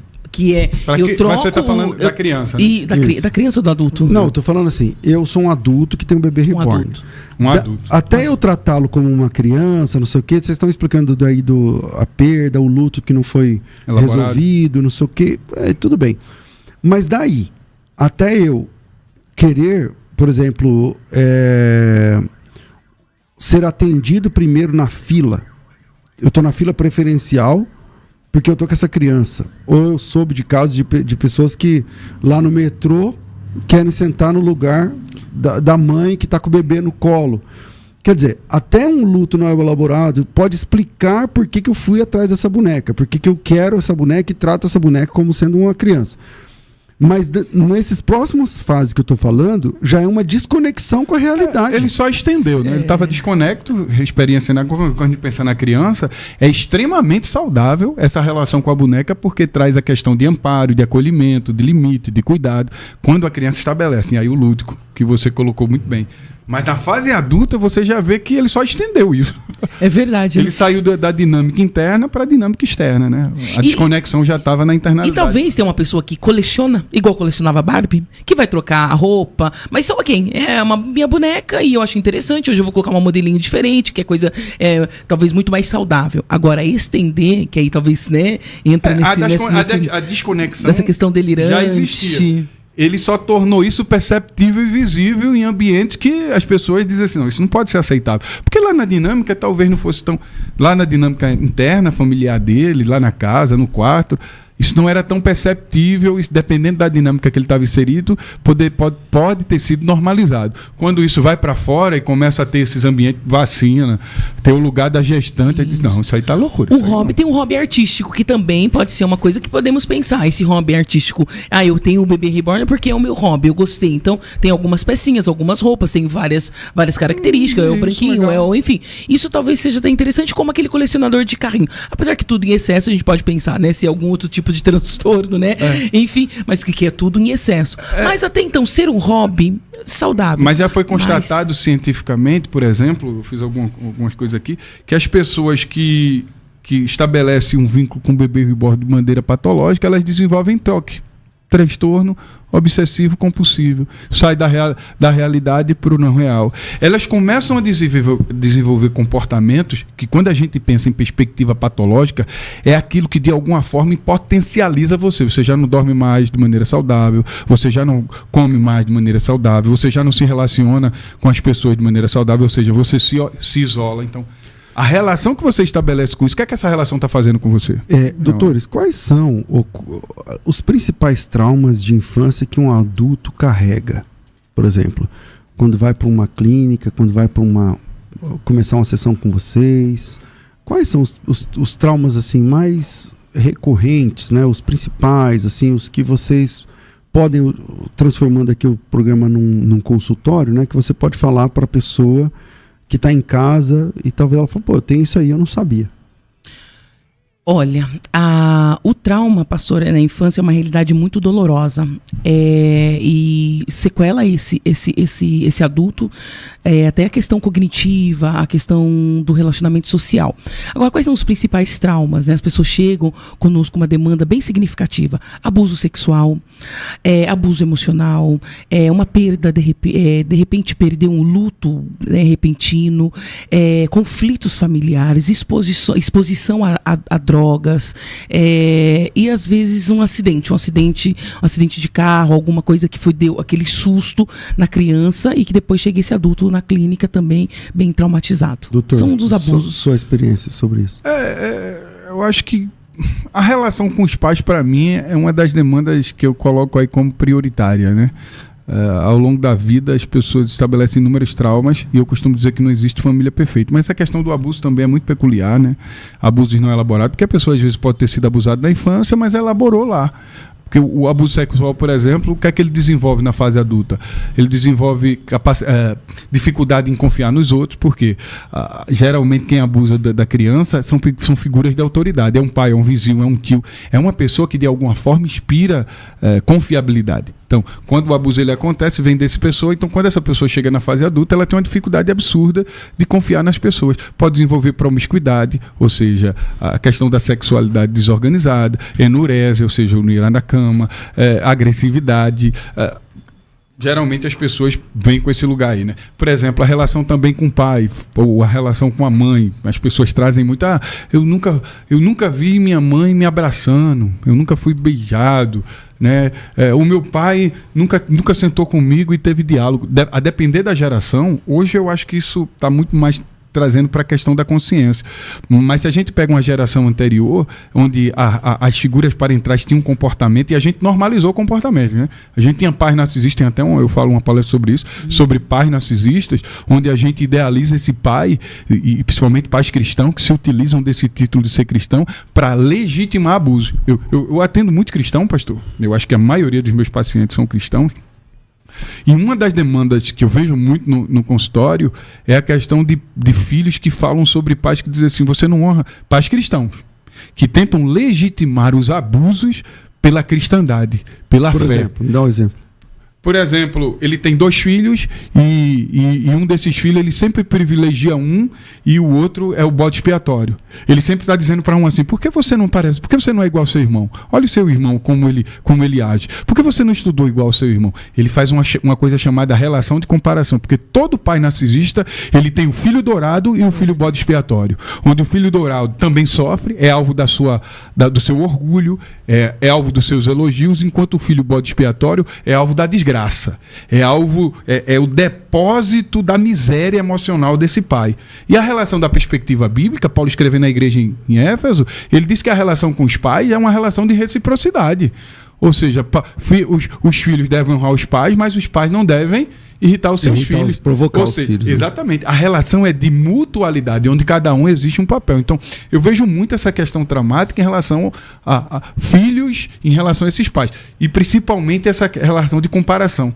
Eles se sentem rejeitados. Filhos que na infância estavam nesse lugar, e aí quando chegou na fase adulta, chegaram como inseguros, tem uma dificuldade absurda de tomada de decisão, tem uma necessidade absurda de corresponder expectativas. Então presta atenção, pais aí que estão ouvindo a gente. Quando você blinda o seu filho muito, então você, por exemplo, ele não pode ser decepcionado, ela não pode ser decepcionada, tem que dar para ela, tem que entregar, tem a hora que ele quer, tem que fazer, não sei o que lá.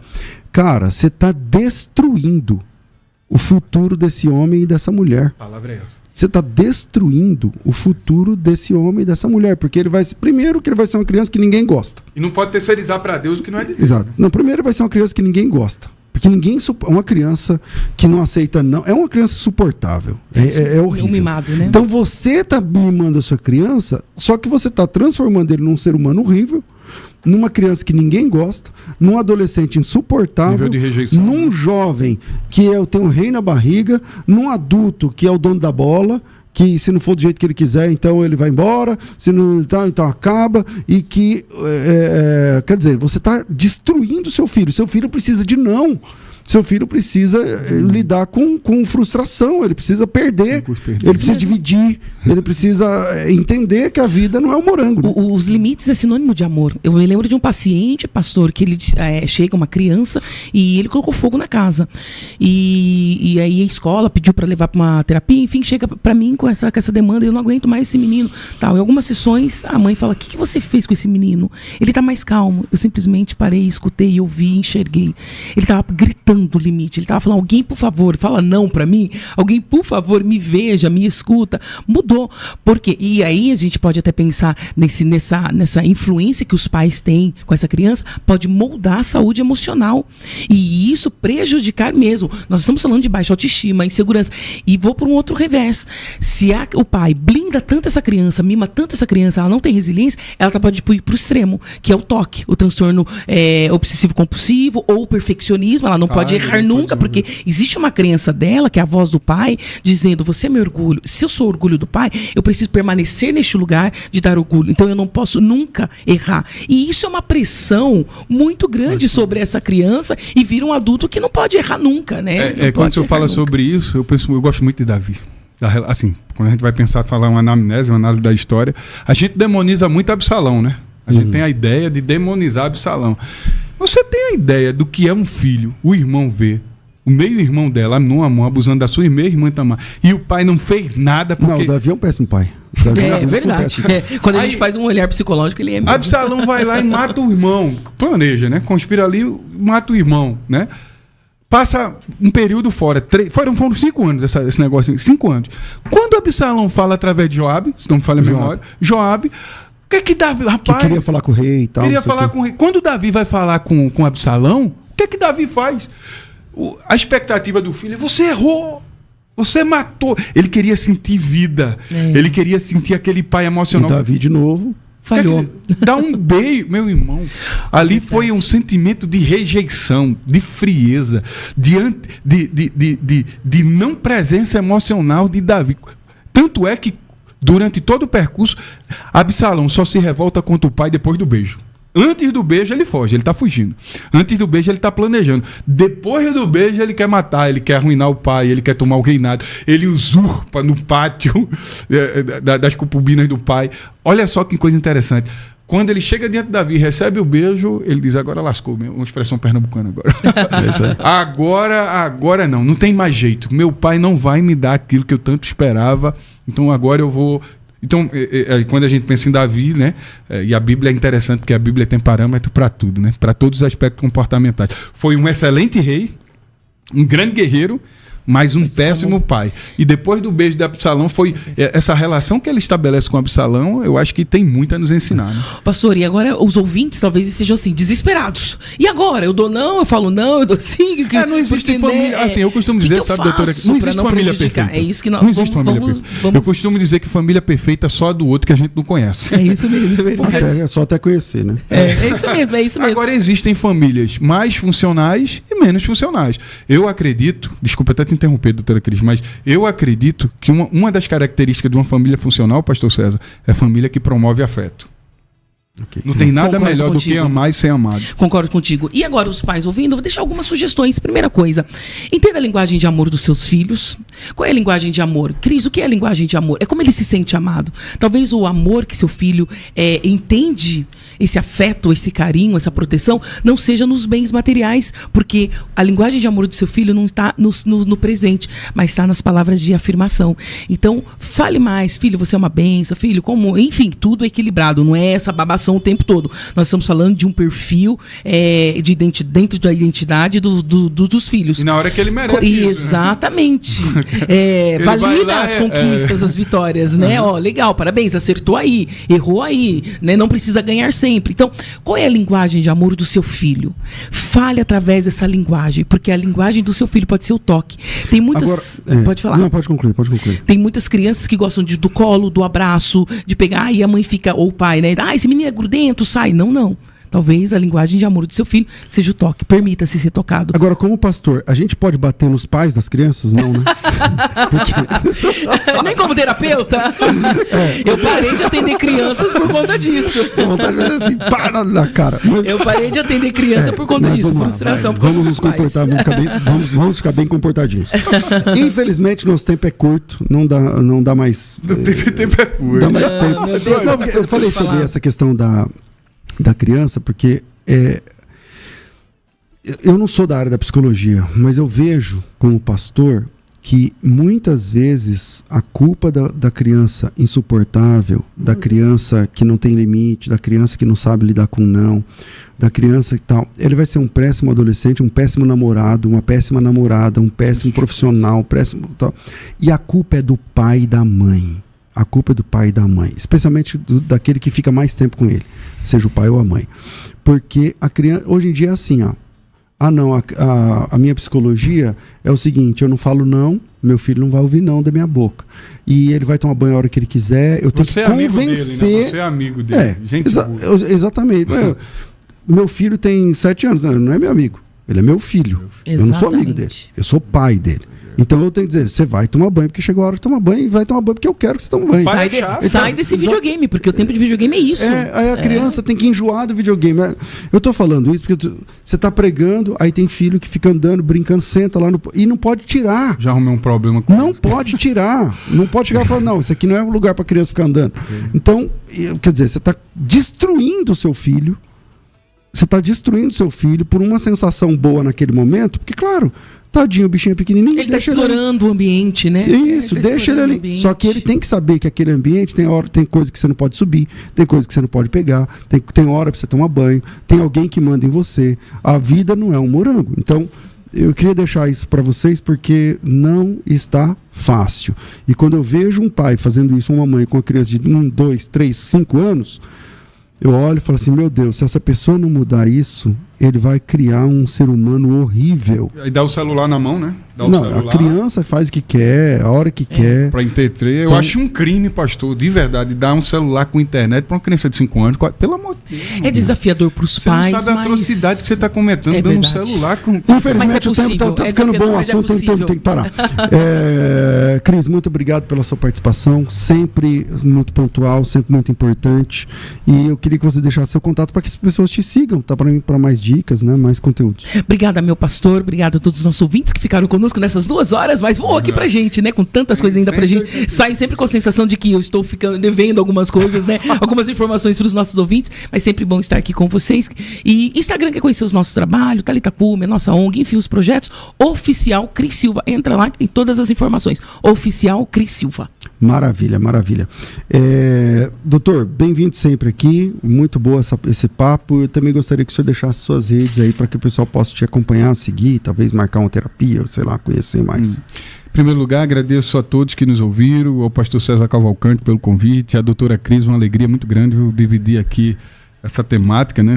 Poder ouvir tua perspectiva através do TCC. O meu Instagram é arroba, né, Adriano Lima Palestras, arroba Adriano Lima Palestras. A gente vai lá e a nossa abordagem é tanto, você vai ver lá no meu Instagram, saúde mental sobre a perspectiva bíblica e psicológica, porque eu sempre digo o seguinte, a Bíblia tem parâmetro para tudo. Muito legal. Olha, a gente virou aqui o assunto nesse finalzinho, né? Começa a chegar trauma, tem a ver com trauma. A Thaís, ela fala assim, pai e mãe tem que ser amigo também. Então, mas não é o primeiro ponto. O primeiro ponto, né? Claro que tem que ter amizade, mas primeiro eu sou o pai desse menino. Eu sou o pai. E a hora de ser amigo não é quando ele tá bebezinho, nem quando ele tem 1 ano, 2 anos, 3 anos. Não. A hora de ser amigo é lá na frente. Mas enfim. Está formando um cidadão, né, exatamente, pastor? Está formando um cidadão. Que é aquele momento quando você fala assim, esse aí, além de me dar educação, além de ter dado limites, ainda é meu amigo. Depende também do conceito que a gente estabelece sobre amizade, né? Quando eu estou marcando limite, eu estou sendo amigo. É verdade. Depende do que você entenda. O Tony Guerra, ele diz assim, eu tenho um projeto de jiu-jitsu e o que mais vemos ali são crianças desejosas por correção, para receber uns nãos e uns trancos para aprender. Então, é isso aí. Infelizmente, nosso tempo é curto, mas obrigado. Você que está ouvindo esse conteúdo, se inscreva nesse canal. Segunda-feira a gente volta com mais um programa de debates e logo mais às 14h eu volto com você com o bom e velho Crescendo na Fé. 20 anos no ar, né? Ininterruptamente Crescendo na Fé. Mas se você ainda não fez a sua inscrição no curso de Teologia da FTB, está em promoção. Então, o meu conselho é que você faça urgentemente a sua inscrição, através da qual você consegue receber o material didático da FTB e já começar a estudar. Para isso, é só me chamar pelo WhatsApp, 975113385, ou é só clicar no link que aparece na descrição desse vídeo. Um grande abraço, Deus abençoe. A gente se encontra no próximo programa. Tudo isso e muito mais a gente faz dentro do reino, se for da vontade dele. Nossa mente pensando biblicamente. Você ouviu pela Unidade FM um tempo para pensar biblicamente. Biblicamente. Unidade FM.